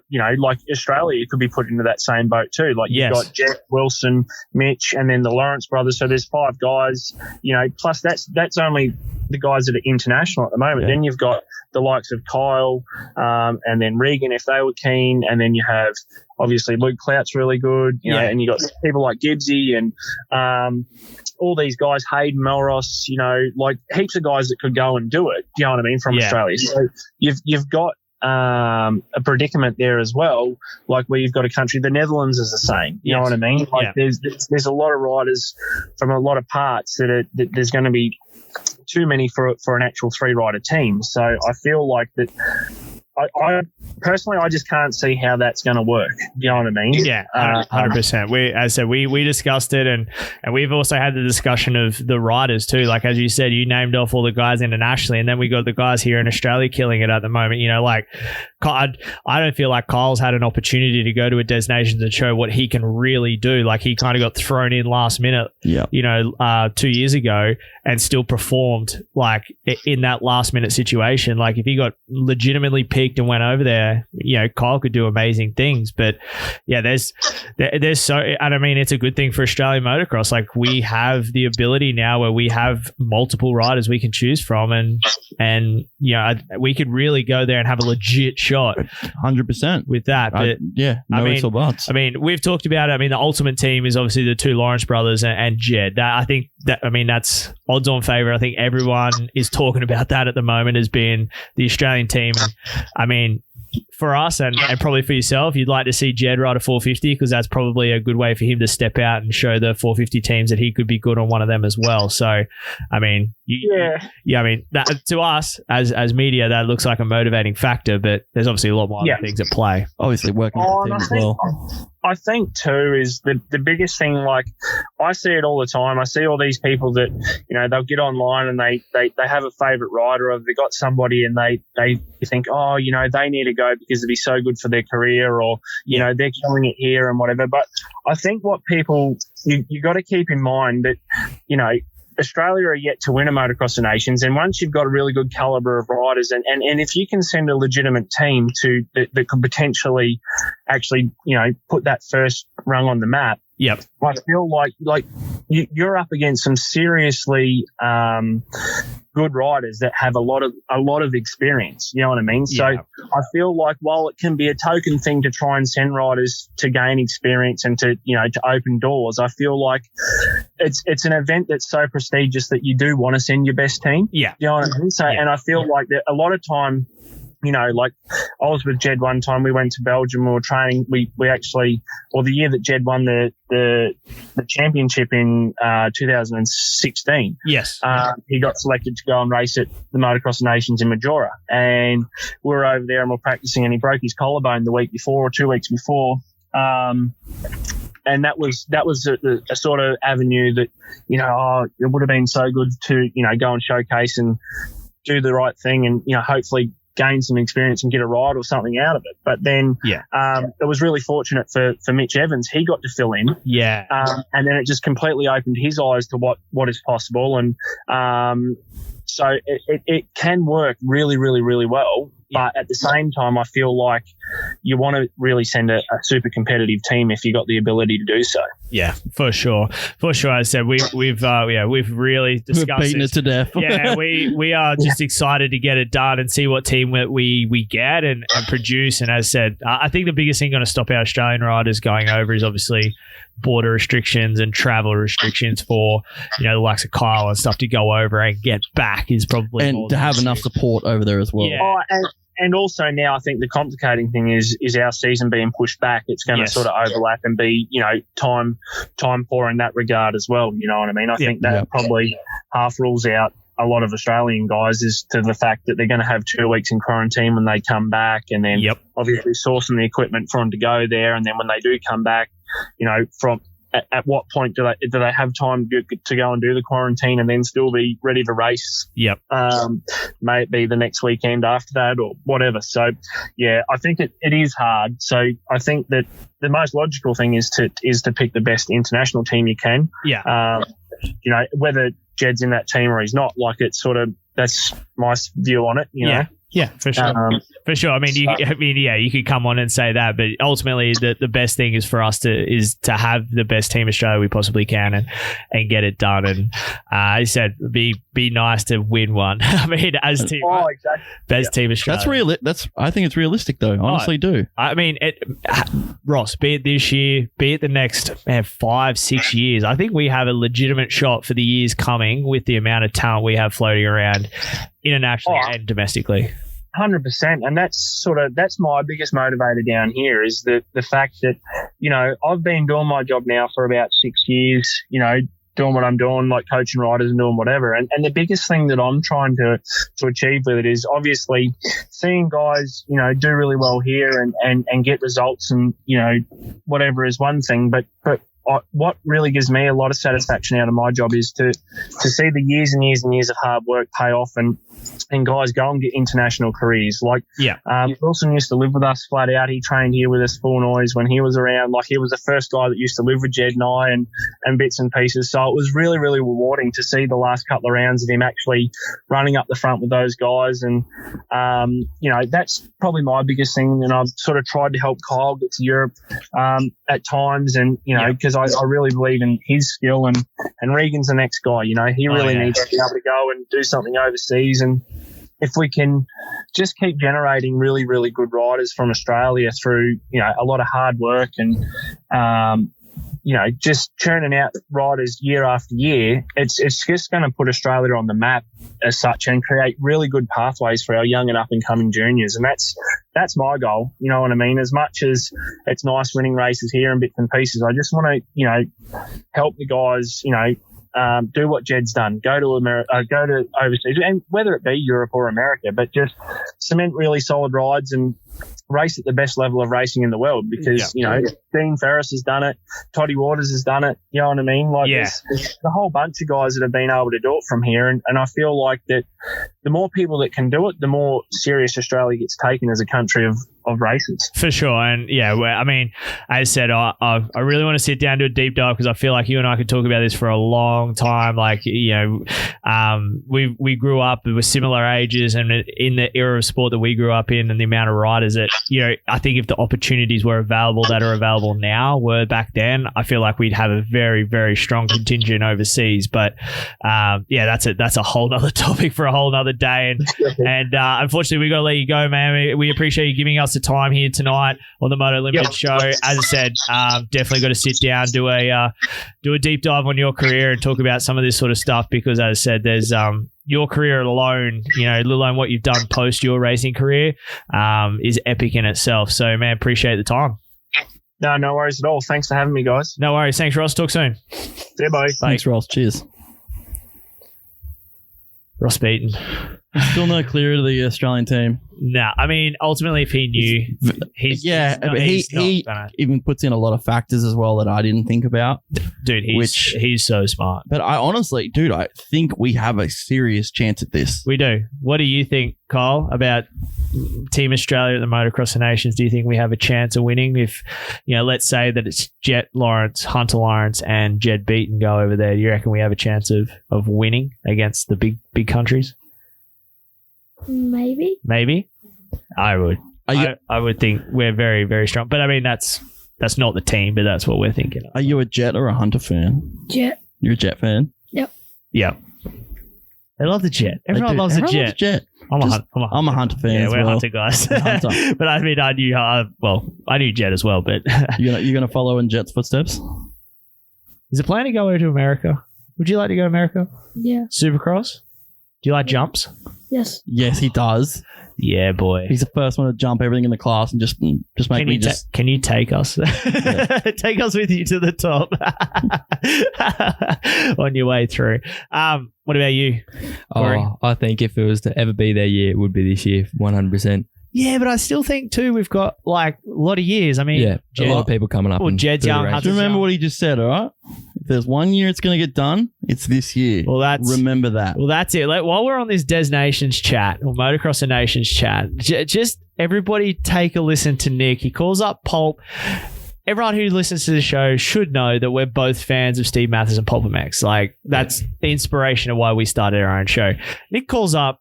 Daniel Blair's on there. We've had Daniel Blair on the show. Awesome guy. Yeah. But Nick decides to come up with this bit of wisdom. I better turn it up so people can hear it. I want to make you a bet right now. Or DB. I'll make a bet with DB. Okay, is this in Australian money or real money? It can be either. Okay. I bet right now that our Australian Des Nations team beat your team. I'll take the bet. How much? But, in your guys' fake money. You choose. $100. $100 deal. All right, $100. America versus Australia MXDN battle, and great. RJ's gonna wash out 8 times. Damn it. Well, from that it's $100 Australian dollars. I think we can all agree on that. So. Are you after our discussion? After listening to Mr. Corey here, after listening to Ross, are you as angry as you once were? Yeah, but I mean, okay. Well, word on the street, of team what the American team looks like. Sexton, Barsha, RJ. There is a lot of things that can go wrong with that team. A lot. RJ especially. Yeah, but imagine if they all put it together. Yeah, if they put it together, it would be insane. Yeah. But I don't know if they can. Barsha, dude, he can, one round he wins, the next he's 20th. Yeah. And then Jet and Hunter, they're going to sort out if Hunter's riding a 450. Yeah, like yeah, a lot of unknown, isn't it? There's a lot of unknown, and it's going to be cool. Oh yeah, 100%. So yeah, Nick's on the hook here for 100 with Daniel Blair. That's a big call, isn't it? That was a big call. Hey, full of confidence. I had another bet with DB this year. Are you drunk? Were you drunk when you the did it? Savachi thing I thought was a real thing. I thought that was a deal sealer. No. And neither of us got it true. No. I apologize, but when I'm sitting here counting my dollars, you're going to be like, I'm going to share with Corey. Okay. Yeah. Okay. Screw you. Oh, Corey, take him to the top. But yeah, Motocross the Nations coming up. Hopefully our team gets announced here very soon. Budds Creek's normally when they announce the American team, and then all the other teams are sort of around that date that they announce what's going on. I mean, ultimately the other team, we're talking about Australia v the US right now, but you know, the other thing you got to contend with is France are always good, as Ross just said. The Netherlands. Oh, Hurlings. Yeah, that Netherlands team, dude. The Hurlings. They usually sneaks up every year. Yeah, they just come out of freaking nowhere in these last two motos and just push us off the podium. Yeah. Happens again. Italy, not gonna be happy. Italy have a pretty good team as well. Like if Corolla goes, Lupino, I don't know who they're going to put on 250. Oh, that other young fella, I think the one on the weekend was Italian too. Yep. So they got a pretty good team this year as well as does Italy. So it's going to be pretty cool. But do they get all those riders? Yeah. That is the question. That's what we were sort of talking about there, whether it counts for points or it doesn't to get all the riders. Let me ask you a question now. If we do get that team, what we think it is, which is going to be Hunter, Jet, and Beaton, out of those three riders, who is the highest point scorer? Who wins us the most points? I'd put it on Beaton. Oof. I would. Dude, I'm with that. I believe it. What about you, Kyle? Who do you think's... He'll go Jet. He'll back Jet. Yeah, you got to back your boy. Hey, Jet. Back him to death. That's it. I love it. That's it. What about you? Me, I was kind of with Jed there, but it depends if Jed's on a 450. Yeah, I mean, because we don't know. There's a real lot of unknown, but I mean, Jed is a GP rider. They're going to a GP track that he's going to race on and have raced on. So, I guess. The other thing is Jet and Hunter come from Europe too. So it's, I mean, it's hard to see Hunter adapting really quickly to a 450 and Jed. But so, I mean, that kind of, if Jet is on, gee, Jay's. I know. If Jet is on, he could just dominate that whole thing. We had this discussion as well. Leading into motocross, they did actually put Hunter on Ken Roxon's motorcycle, and he did a lot of testing on that motorcycle, and apparently he was ridiculously quick, and he got it ridiculously quickly, looked smooth on it, and like, I know you get that's test track hype, but the people I've heard this from were like, nah, like, you've got to give credit when it's due. And I've always thought that Hunter will suit a 450 so much better because Jet's got that, I'm going to send it, and that works well for a 250F. Yes. We'll see. I mean, there's no official word or who's racing for who. So until we get that official one, then we're really on the bench race. But at the moment, this is a good bench racing topic that we have. Let's do a little bit of Kyle Harvey talk here, Nick. We've touched on it a lot throughout the show, but he is your 2021 65cc 10 under 12 Sunshine State MX Series champion. How did you feel this year? As I said, you had some ups and downs, but you got the championship done. Were you pretty pumped with how your season went so far this year? I mean, we still got Queensland's and Australian stuff coming, but were you pretty happy with the Sunshine State part of it? Yeah, for sure. Yeah. What was the best round for you? Like, you rode the best, everything was just clicking.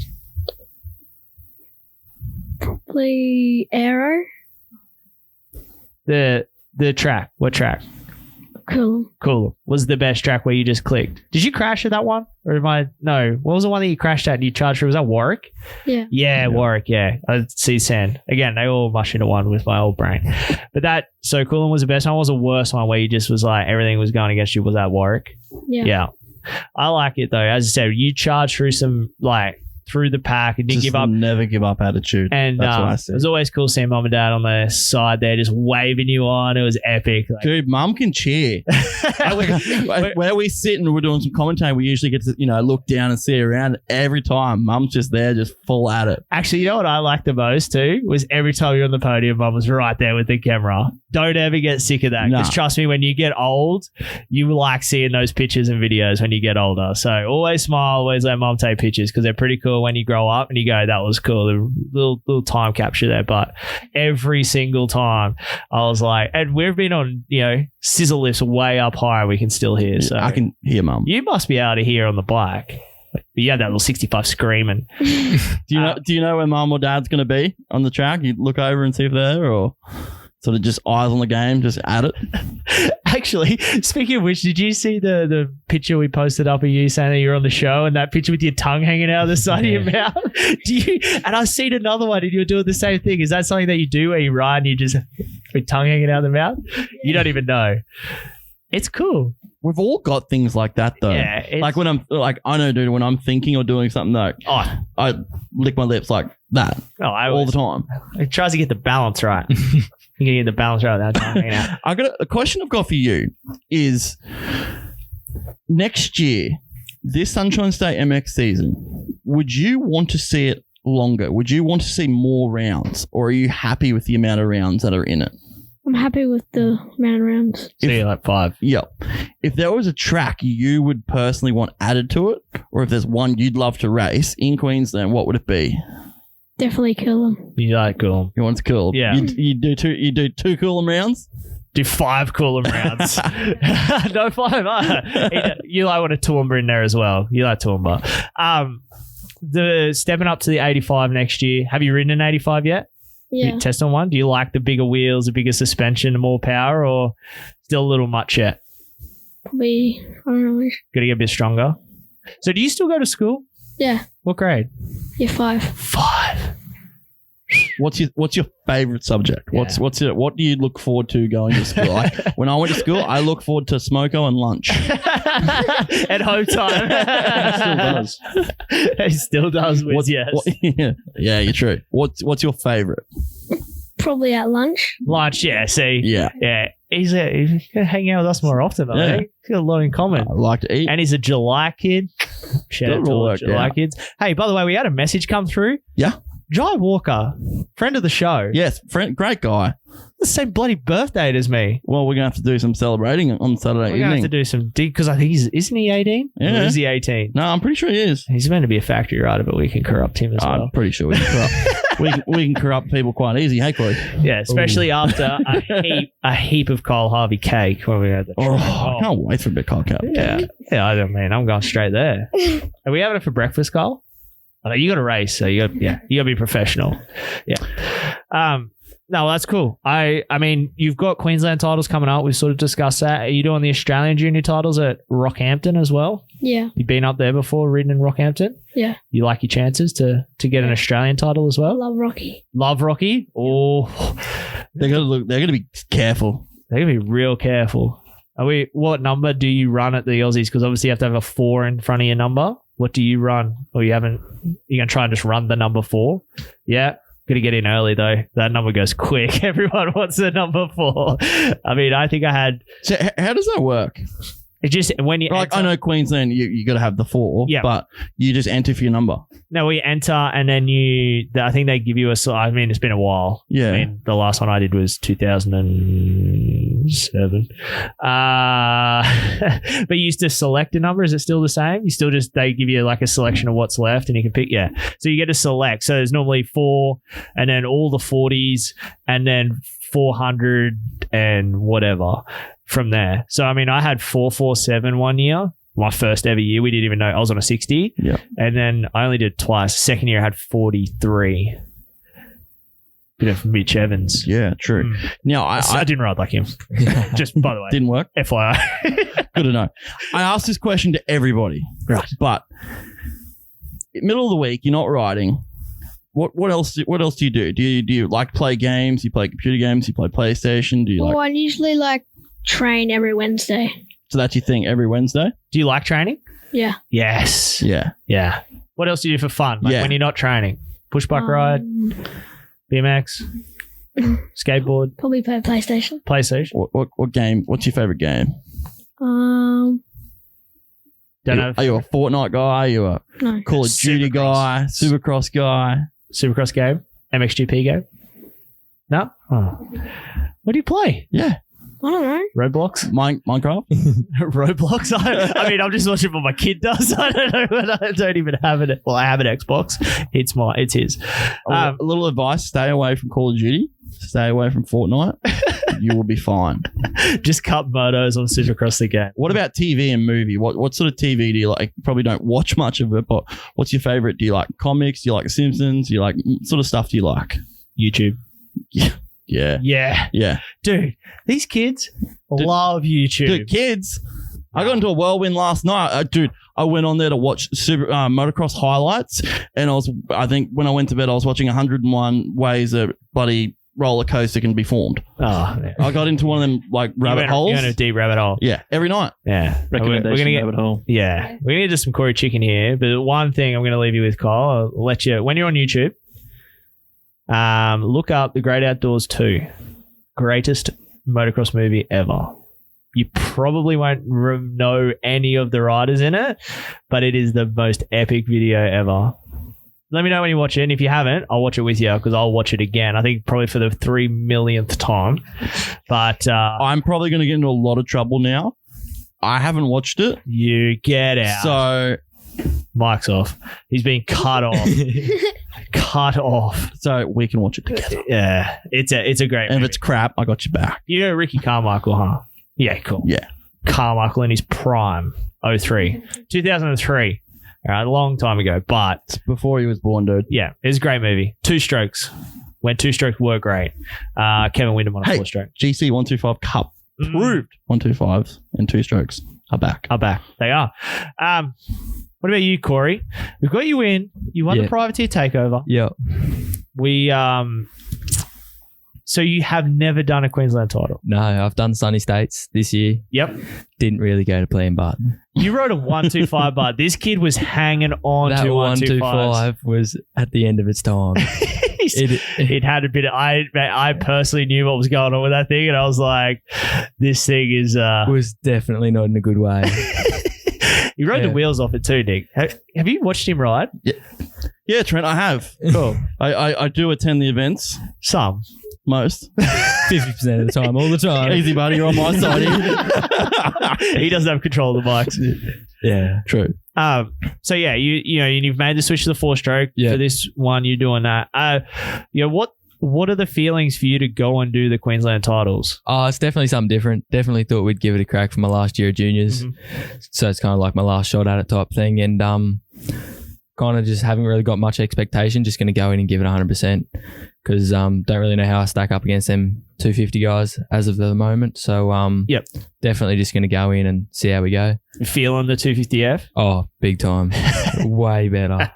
It's so bad, hey? Oh. It's cheating, really. When you hop on one, you go, oh, what have I been doing? Yeah, makes life so much easier. But I mean, it's been tough for you, like, your personal situation. Oh, yeah. Getting a 4-stroke isn't, a lot of these guys just, it's easy. Yeah. Where you've had to work and strive to get to there. And as I said, perfect opportunity for you to go out there and see what you can do with some cool equipment. And as I said, we're going to be there to guide you for as good as that's worth to you. I mean, we can tell you how to do it. Don't ask us to show. All right.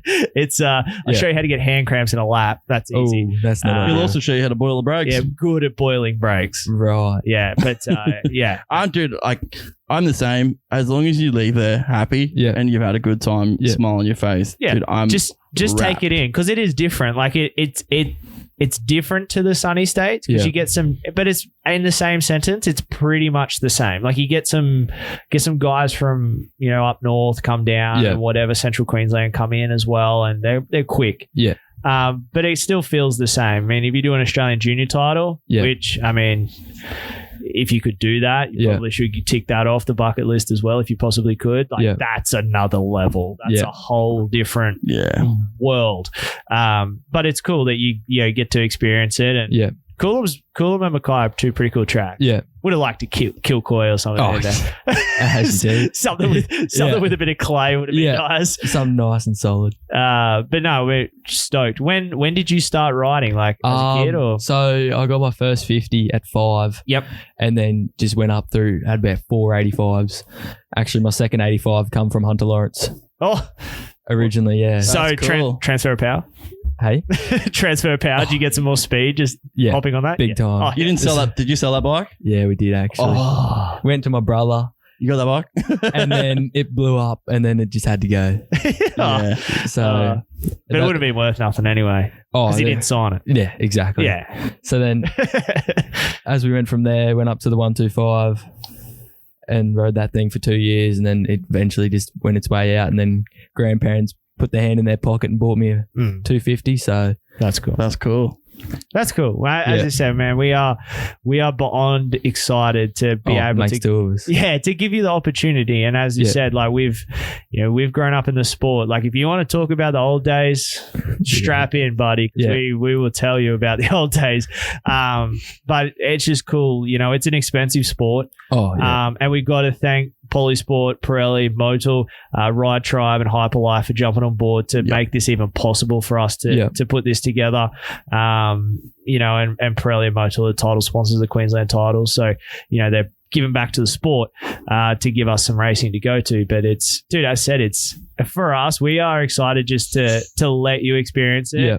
As I said, for us, we don't even care as long as you have fun, come in and grin. Yeah, man, don't come in pissed. Oh yeah, we'll be pissed if you're pissed. Yeah, Right? We just want fun because that's it. It's going to be different. That's all it's about. This whole thing, same as you like with your mum. It'd be cool that you get to enjoy that with her, and it's something that makes it a little bit easier for her because she's obviously funds a lot of this as well. Oh yeah, so to be able to do that and take some of the stress off her, which is she's excited. Don't take any dinner for Saturday night. We'll sort it out. Yeah. Okay. Take you out for dinner, right? Yeah. Righto. All right. Done deal. Yeah. It's my birthday. I'll pay. I might get a cake from Woolies or something for you. No, we get Kyle's cake, right? Yeah. I'll be all caked out, guys. By 11 o'clock, I shouldn't need any more cake. Because it's got like, you know, it's going to have KDM on it. We're going to have a KDM cake.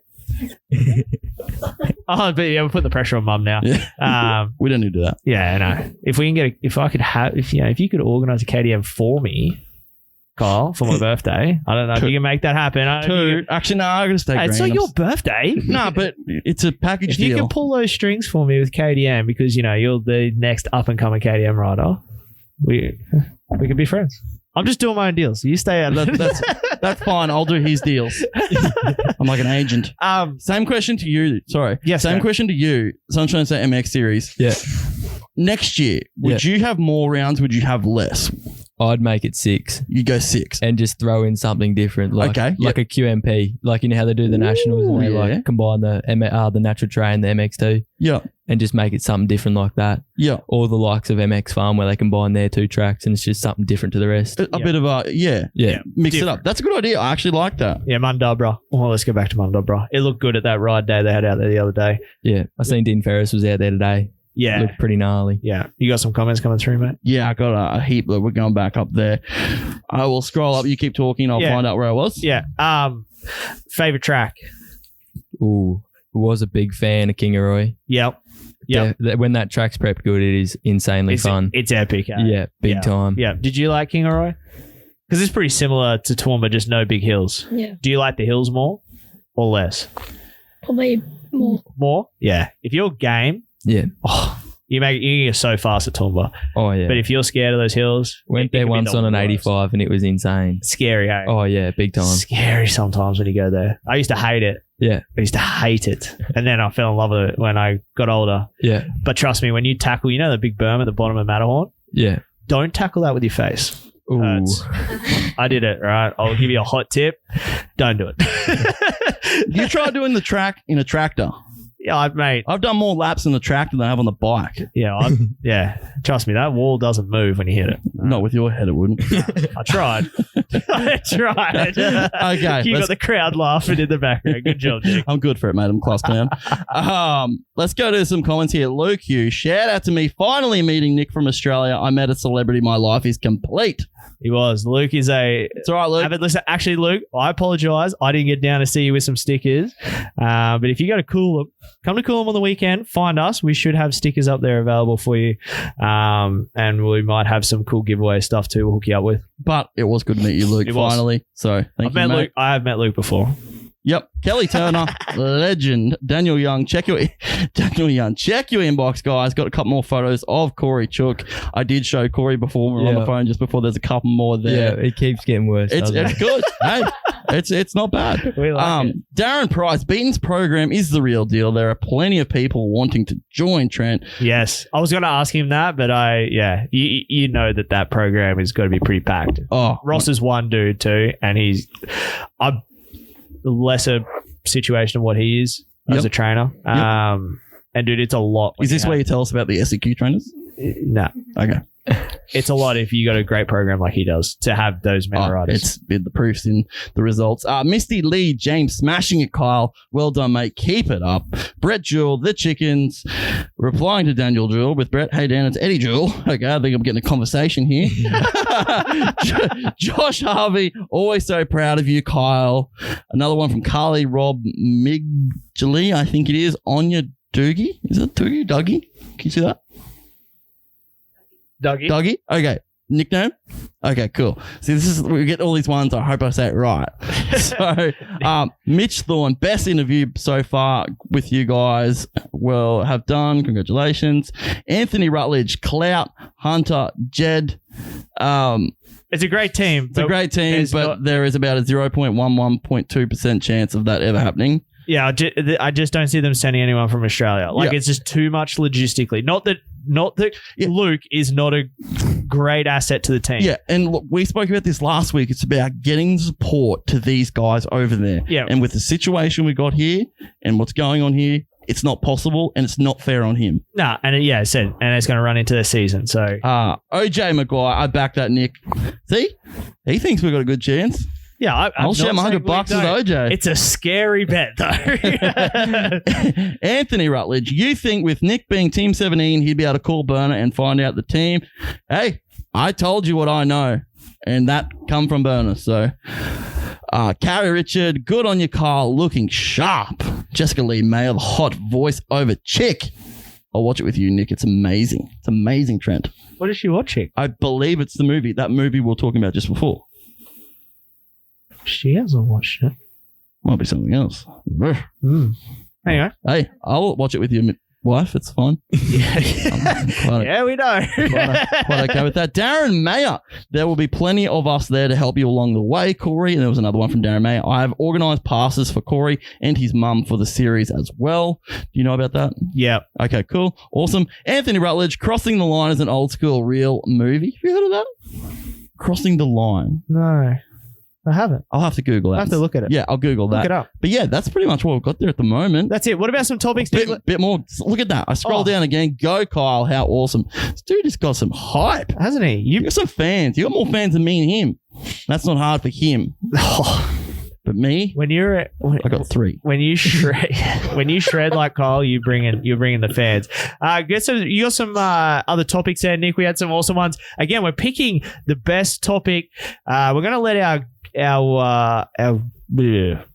guest co-host here. I'll get my words out here. Look, that'd be nice. We'll let you guys pick the best comment so far. So I don't know if you've remembered the other ones, but that's okay. We'll rehash some. But what do you think, Nick? There's a few more there. I see you scrolling through. Yeah. I'll cover a couple here because we do like to give everyone the chance. It's brilliant. There's some funny ones here as well. So it's the back end of the show. We can say this. We can loosen up. Okay. I mean, Kyle is 10. Yeah. All right. Okay. Just letting you know. Oz Dirtbike fan. Can you? That's fine. Yeah, I guess so. I probably, yeah. Yeah. I'll go with this one. I want to know what's going with Faulkner. Is he even going to have a ride next year? Okay, so Austin Faulkner will return to Monster Energy Pro Circuit Kawasaki next year. He will be the 250 rider. If he wins the championship, he will have a contract with Monster Energy Kawasaki moving forward. If he does not, then that contract can be torn up pretty much. All I can say with Austin Faulkner is there is injuries with him at the moment, and it's very, very similar to what's going on with Adamson Cerullo. Yep. And next year, Austin Faulkner's whole program is going to be a lot different than what it is now. There's changes coming at PC. Big changes going at PC. That's all I can say. Another one here from Pop275. If Oz SX don't happen, can we kiss the pro national level goodbye in Australia? Trent. I don't think so. You can't kiss it away. It's just we are dealing with it. I'm not. It's not kiss it goodbye, but things need to change with the government for us to get some sport back, because it is my friends bullshit that AFL, NRL, and all these other big sports can go, but we can't get our race series where we wear helmets, gloves, all the protective stuff. We can't run racing, but they can have 80,000 sitting in a stadium. Yeah, it's just continue. I'm not going into it. Yeah. Kay Morrissey, Nick Still's love life. Carrot, I will sum that up in one word. Shit. Moving on. If there's how we'll sum this up is if there's any ladies out there, Corey, coming through to the Moto Limited bring Show. Corey and he takes them all. It's a long hair. He's got a mane. Yeah, he's a good looking dude though. Just to hang it out the back of the helmet. That's what. Okay, another one we got here. I hope I said this right. Do we need to have the top 6 in each state race at one venue after the series to be the new champion?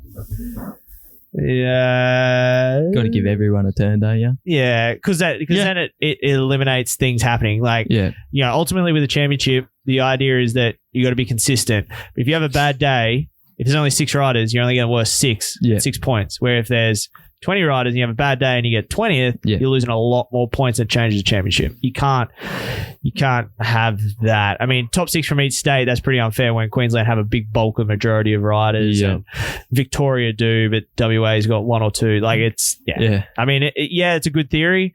We just need to have it. I think we have to have it in one state. Queensland. Let's have it here. Yeah. Let's run it. Okay, I got one more here and I got a few more comments. I'll go to the comments real first. So some more Kyle hype is just coming in here everywhere. Colin Hinder, really happy for Corey. Lucky he has great support in his family. Absolutely. Mr. Joel Rizzo, our 125 Cup rider. Pay them a bonus for the whole shots, boys. You did say if you got a whole shot, you were going to pay, but he was chasing that payment. Hey, Joel, message me. You will get paid. Message Nick. He'll message me. I will pay you tonight. He'll pay, but we may have to put some whole shot bonuses on. Yep. Is that going to work? Yep. I would be keen. Yep. Okay. Yep.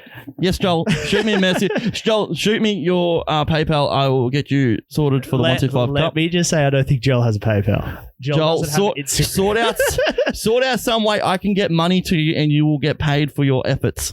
Organize Brooke. But Slater didn't pick his bike up off the ground, so I'm not paying you for that. I mean, what? If Corey gets a whole shot, I'll pay him $20. Bobby reckons she's paying you $20. $20. All right, let's. Mate, you could just make bank here. You may have to pay for dinner on Saturday night. If I get a whole shot, I will pay for dinner. Oh, yeah, you heard it. It's officially on. Yep. All right, $150 a whole shot. $150 a whole shot. I hope you're bankrolling. Yeah, this. I got it sorted. Oh, it's better than what Joel. Joel was $1,000 a whole shot. He was at $50 a whole shot. Yeah, man, he's got the best paddle tire in the industry in the Pirelli. Yeah. 74 world titles. Those things have won. That's how I won the other set. I guessed that. Remember? You're bloody on it. Yeah, $150. Get the whole shot, does it? Jesus, you're gonna be broke. Yeah, well, I have fun doing it. All these bets, man. Shit's not good with my account, Hey, and you want to know what's worse? Don't get him drunk, because this gets worse. Hey, especially when you egging me on. Yeah, real. It's our money. Yeah, our money. $150 at a whole shot. Done. Yeah. Poor old Kyle. We're not giving Kyle. You're just going to win. So it's sorry, mate. Yeah. Kyle, that's a losing. It is not good for me to make a bet about you because I lose big time. We may put a bonus up though if you go 3 Queensland titles in a row. Make that bet. We'll make that bet. Okay. We'll do that off air. Ryan Tobler, another coach for SEQ, would have to be Luke Reed, and he has spent many years in the States and also raced Lorettas. Yep. Absolutely. Actually, quickly, big shout out to my boy. Yes, Brad West. Brad West, Loretta's this weekend. Massive shout out, buddy. We will be watching, and I think we're going to have Brad on here very, very soon, probably just after Loretta's, to talk about how it was like winning a Loretta's championship. So that's pretty cool. Another bet.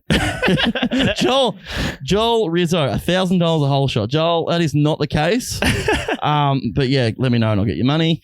Anthony Rutledge, I seen Kyle get like 3 whole shots. Hey. Shots, right? We did say that. I think I'll get like 3 whole shots last weekend. They'll have no funds left. Yeah, Yep. well, that's why we didn't make that bet. That's why we didn't make that one. Look, Nick makes outrageous bets. I'm very calculated in mine. Hey, everyone has a good time, but they do. No pressure, Corey. That's a lot of money on the line. You don't worry about it. Don't worry about it. Hey, if it happens, it happens. Oh, yeah. $50 is $50. Or 20 is 20. Yeah. Cool. Well, that's cool. Yeah. Topics. Best topic. What did you guys like to hear tonight? Have a little think, Kyle. Any topic that stood out that you heard that we discussed that you thought was good? Do you want us to run through them? Yep. Oh, damn it. Now I've got to open my phone. You got to put the pressure on. You go Facebook. I'll go Instagram. One was about, obviously, the Olympics, having Supercross at the Olympics. We had another one about, what was it? Good one. You guys really stumped us. Thanks a heaps for this. We had thoughts about track prep. Yep. We had the Australian. Actually, I didn't read this one. The influx of Australian junior riders heading overseas to race with all the current restrictions in Australia to race Loretta Lynn's and things like that. I don't think there's a lot of Australians over there right now. Yep. But I don't think there's going to be an influx because of the restrictions here. Like, it's still a lot of effort to get to America. Yeah, a lot of effort, a lot of money. You have a lot of support behind you, but it just shows what the sport is over there. Yeah, if that's what that does, that's what it does. It's big. So that's another one. The possibility of having a condensed schedule, the MX series in one state, like the AFL, blah, blah, blah. That one. And then the ones that Nick come up with there. So, yeah, we got some on Austin Faulkner. We just went over before the GC 125 Cup. If AusX don't happen, can we kiss the Pro National? A lot more track prep. I love life. That's not winning. Do we need to have a top 6 in each straight for the Series B new champion? Rozzo smoking the boys. This was one I had as well, which we haven't discussed. The worst way to crash. Oh, head first. Do you know? I mean, yeah, but how do we get to head? Do you know them crashes where everything just goes slow-mo? Yeah. You're like, it's coming. And it just happens. And there's nothing you can do, and it takes an eternity to hit the ground. Yep. That, for me, is the worst. What about you?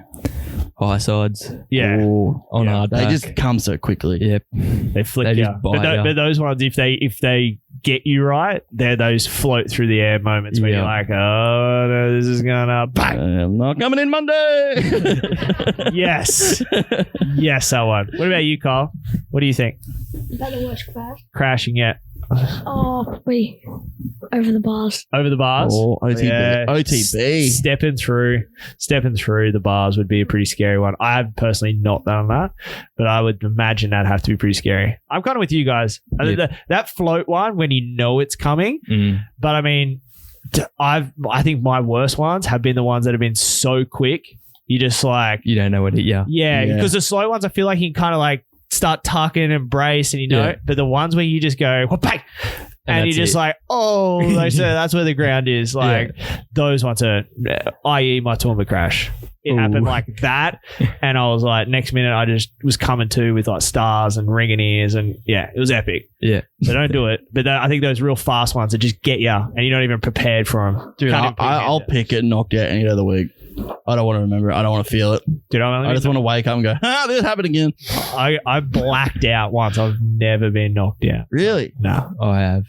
It's not nice. I had a pretty big head hit and I don't remember anything but just the sound of the crash. Like I could hear the sound of the crash in my head. No. And that was rough. Yeah, no, I haven't had that. I mean, I've blacked out where I remember hitting the bike and I remember waking up on the track.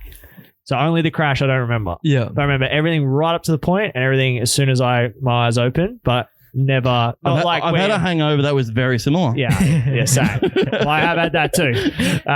So that's why I say it's a blackout, not a knockout. I was only 9. But I mean, even being punched in the face, I mean, I wasn't knocked out then either, by the way. What about you? I didn't say it, but I wanted to. I love you. I won't do it. My word. What about you, Kyle? Have you had a head knock yet? No? You've been pretty lucky. Just avoid it. Don't do these kids, they bounce. I know. You guys are like rubber. And they just like every crash he just gets up and runs the bike. Like, dude, I'd be having 3 weeks off. We talked about that Louis Cannon kid. Oh, he's like crazy. He's a rubber kid. Like, I swear, if you like going to build a kid out of rubber, he's that. That would crash. I seen him have it to Toowoomba before the triple, before the finish line. Although it's not a check. Oh, he's up. Oh, yeah, that was big. Yeah, he just lands off the side of the track. Just like, I think he flipped 15 times. The bike about 72, and then just hops up, runs to it. I'm like, I didn't even have time to process it, and he was up and going again. Yeah. And I was like, what am I looking at here? It's crazy. They're out of control. So what do you think? What's your favorite sort of topic we've had tonight? Oh, remember your track prep. The track prep one? Yeah. Or the Olympics one. Well, pick. You got to pick. Oh, track prep. Track prep one? Yeah. There's a little insider trading here. Actually, nah, stop it. He gets enough free stuff. Jess Bernard brought that one through. Jai Schluter brought it through, but I'm not giving him anything. I'm not giving him anything. He gets enough from me.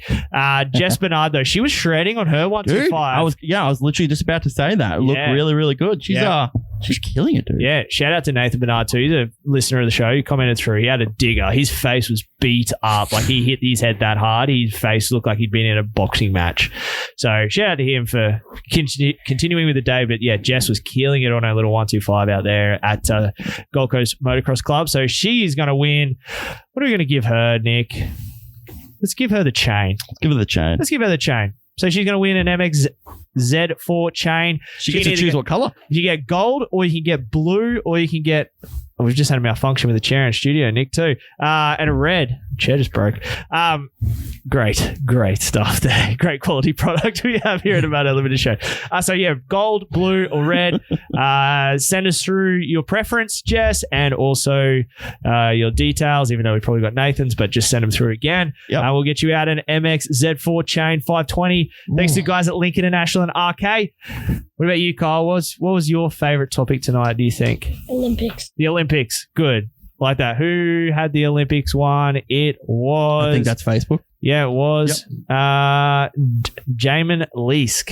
Jamin. That's Jamin. Yeah. Jamin. Yep. Jamin Leask. You have won, and we'll get in contact with you because you may not be listening live because you sent it through today on the post. You have won yourself the Moto chain pack, chain lube, chain clean, and a chain cleaner, the little spongy tooly thing. How's that going again? Thank you. That's what you've won yourself. We'll get that through. We'll get in touch with you in regards to that. And another week for the dirtiest air filter. Get the archive listeners. And what are they going to win? A Moto air filter kit, an oil change kit, and an MC care pack. So send us through your dirtiest air filter, the wildest looking thing. Just a dirty air filter. Yeah. A air filter. I mean, just dirty. It's easy to enter. Send a pic. Send it through. Go on Google and find a photo. Actually, don't do that. Yeah. You idiot. Who invited? Influx of photos. Nick. Hello. One more thing before we go. We're going to wrap this one up. Let you get home, Cole. School night, mate. We appreciate you coming in tonight. And same to you. If you play your cards right, you get tomorrow off, mate. No. Hey, Nicholas. Oh. You don't have kids, obviously. We know of. Yeah. You don't make those bets. Hey, there's lawsuits out that I cannot talk about that. We're going to get to the Moto Limited Show stock market segment. If you're an avid listener to the show, Corey, you've got a head nod going on here. Yeah, I've been paying attention to the stock market in the Moto Limited Show. Oh, I like it. Look at that. So Moto Limited Show stock market. Nick, you're selecting 4 names. And we're going to be buying, selling, or holding on the stock. This is probably a little advanced for you, Kyle, but we'll go along with it. All right, we'll explain it along the way. But if you're up on the rider, you're going to buy the stock. If you think they're not going that great, you'll sell them. And if you think they're okay, but you're not willing to spend your money, you hold. Is that pretty easy? We made that happen. Pretty close. They're going to be American riders, Nick? Yep, American riders, 250 and 450. We've done a heap of these riders, so we might double up, pretty sure. You should know some of these guys. Yep. I have the previous stock markets on hand, so in case we do overlap on some of them. Let's do this. Shouldn't be an issue. But first rider, Brendan Hartraff. Oh. You know who Brendan Hartraff is? No, okay. Kyle's out. Kyle's out on this one. What about you? Corey? I'm gonna sell. You're gonna sell? Yep. Yeah, okay. Is there a reason? Oh, just hasn't been up there like everyone is expecting him to. Okay. He's on Suzuki. Yeah. He should have been back on the KTM. I mean, that's a handicap to start. Yeah.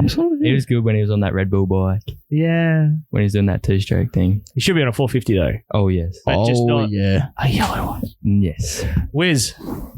Heartraft. Heartthrob. Heart scary. I think they call him Big Sexy too. I'll hold on it. You'll hold on it? Yep. You'll hold him. Oh. All right, hold. Nick. Purchasing. Yep. It's on the way up. Yep. He has been better. He's been better. He has been Socks better. are cheap. I know what his potential is. I think there's plenty left for him. Yep. Same. Ditto. You good with that? Yep. Okay. Yep. Next rider I have here, Justin Bogle.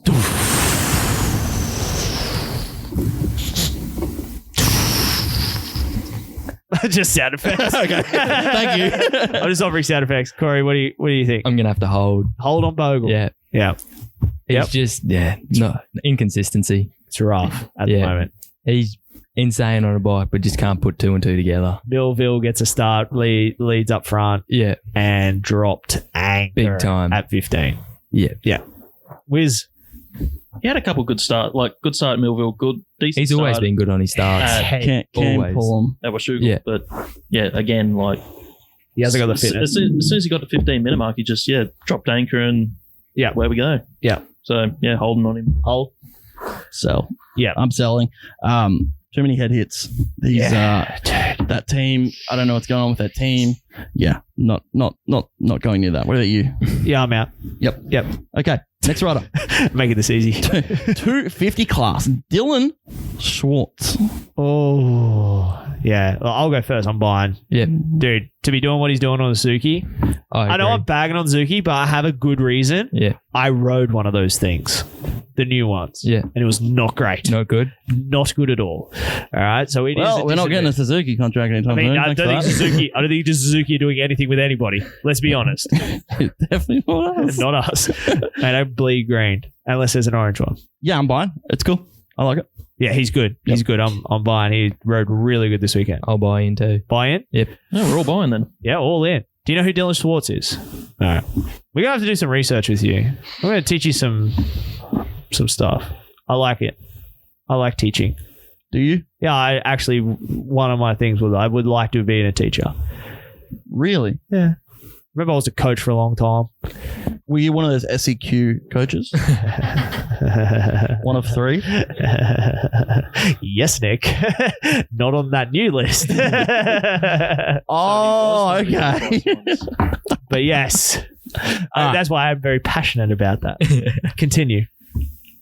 Jarrett Fry. Monster Energy Star Yamaha race team. So, yep. By far, the bottom of the Monster Energy Star Yamaha team. Yeah. He's not riding for them next year. No way. No, he's I believe his ride is going to get replaced. Yep. And was he the Suzuki kid that jumped last minute too? Yeah, karma's a bitch. Wiz? So. Yep. Sold. Yep. Gone. Yeah. Look, unless something comes in the next however many rounds, magic will have to come. I'm very firm believer in giving people a chance, but there's not even a glimpse. No. Compared to all these other guys. Thrasher. What's the one thing that's going to save Thrasher? His 2 Supercross wins. Exactly. That's going to get overlooked any day of the week. Yep. You know, Bobby Reagan doesn't put up with this. Mm-hmm. And when you have 792 riders on your team, half the field is under and more coming, and more coming, you need to make room. And So, Eli Turbo on a 450. Yeah. I'm going to do an easy one. Yep. For poor Kyle. Like, you really... I'm sorry, but the whole list we had. Yeah, I know. I was going to go... We actually haven't done this one. Maybe we have. Jet Lawrence, Kyle. Yeah, we have. What are we doing with Jet Lawrence? Are you buying, are you selling, or are you holding? You going to buy? Yeah, he's buying his stocks. Have you got any Jet Lawrence merch? I want some. You're going to get... Yep. You got that, Mum? Yep. Nick, they are not coming back to the show because you have just thrown them in a lot of different stuff tonight. That's what we do here. He's just putting his debt on everyone else. Yeah, he is. Easy, mate. I can turn you off just as quick as I can turn you on. What about you, Corey? On Jet. Yeah. Yeah, buying. Buying? Yep. Wiz. I'm going to hold. Because when he gets his starts, he'll be dangerous. Until that point, he's just going to have to come back through the field like we've seen since Millville, Spring Creek. He's so smart. Meshuggah. He stole what you were about to say. Yeah, look, I'm holding. I don't know what is going on. Yeah, with both those guys, you know, if they didn't have good starts early in the season, I don't feel like I would have to say this. But they've lost something. I got a feeling it might be a bit of pressure coming down on him. And he's 17, but at the end of the day, he's raced motorcycles his whole life. So yeah, I'm holding on that. Yeah, okay. What about Hunter Lawrence? Nah, I don't know. I'm just holding. Like, those guys have got to figure something out here because it's not been great. Not since a question for you. Yep. Is your expectations of Hunter and Jet Lawrence coming into motocross, is it there or is it worse? Is it better than what your expectations were? Honestly, I thought way better than what I expected. I thought they would have been top 10, but like that 6th, 7th place, but genuinely surprised to see them up there the way they are. Fair. Okay. They were a title talk, so everyone was talking about them for the title. But yes, I just think is the hype. Like they might, the hype might be what is making it such a big just thing. Giving that more drive. Yeah. They're having a regular season, but because there's so much against them. But yeah, no, you're fair. Fair, cool. Okay, cool. All right, Nick, we got to start wrapping this one up really, really quickly, because we've got a couple of things that we didn't touch on, and we're going to glaze through this real quick because I don't want to miss it. And again, this is how the show is going to look from now on, Nick. Lots of topics, lots of discussion, lots of different stuff with in-studio guests. Triumph entering the sport. Meant to have a motocross team, whole new bike, whole new brand. This isn't under KTM, where someone put up a post with a Triumph logo on a KTM. This is a whole new brand with Ricky Carmichael developing it. By the way, that Ricky Carmichael deal, holy shit, that was a lot of money. Yep, of course it was. Big time. Yeah, big money. It's cool to see another brand. Different. It's going to make more race teams, more rides, et cetera, et cetera. Cool. But we are really starting to flood the market with different brands now. Yeah. Everyone's losing. Weege explained it the other day, and I'm a big fan of Weege. He's like, there is a pie. There's only a certain amount of bikes that can be sold. The more manufacturers we put in here, more pressure it puts on everybody. So it's cool to have more bikes, but it's also not a great thing for sales and for companies to stay afloat. Yep. So it's going to be interesting to see what comes of that. Is this the beginning of the end for the Baker's factory? That is the next one, yes. I think so. Yes.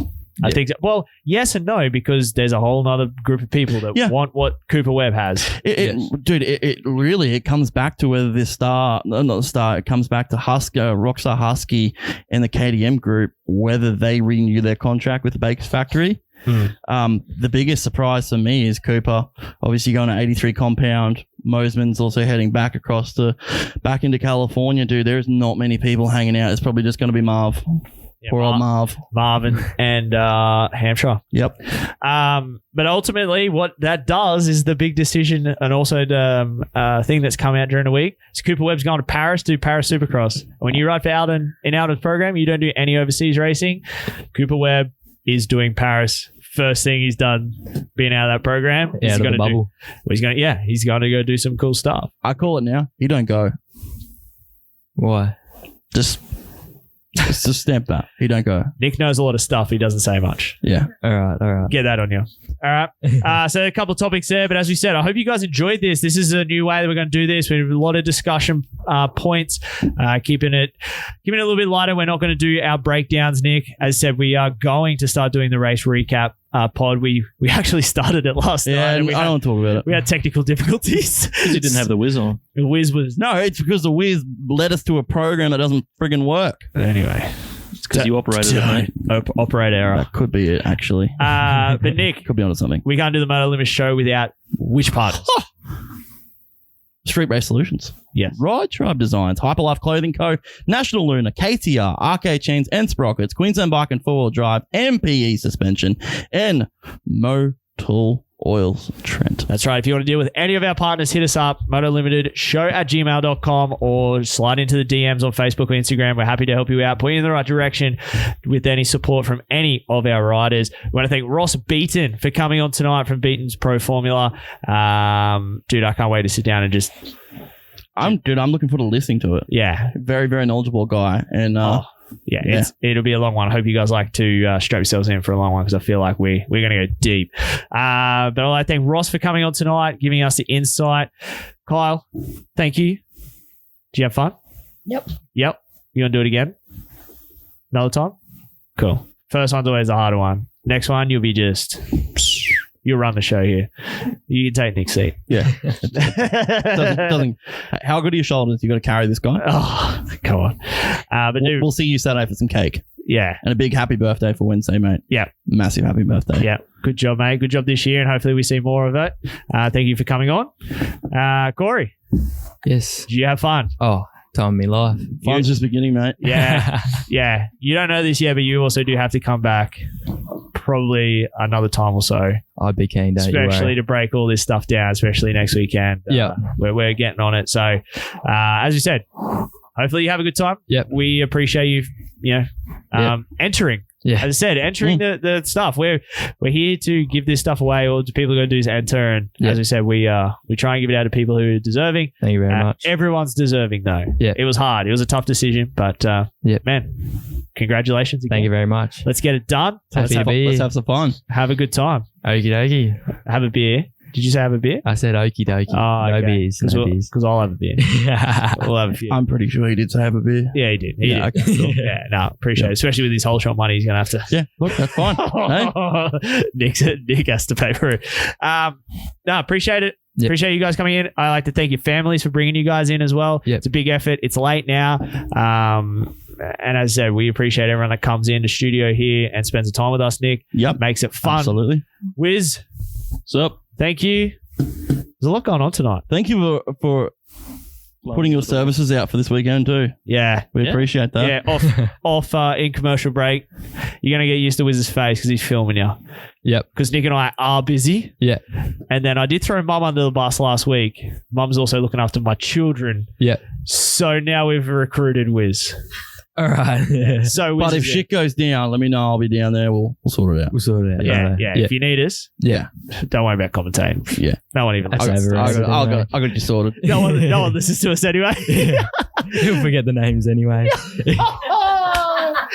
Got him. That is a show title. He'll forget the names anyway. Write that down. I know why he's laughing. It's freaking true. Yeah. I want to thank my wife and my kids for everything they do, and the hot voiceover chick she's now 5 minutes late to the gym, so we better wrap this one up. Oh shit! I think she already left.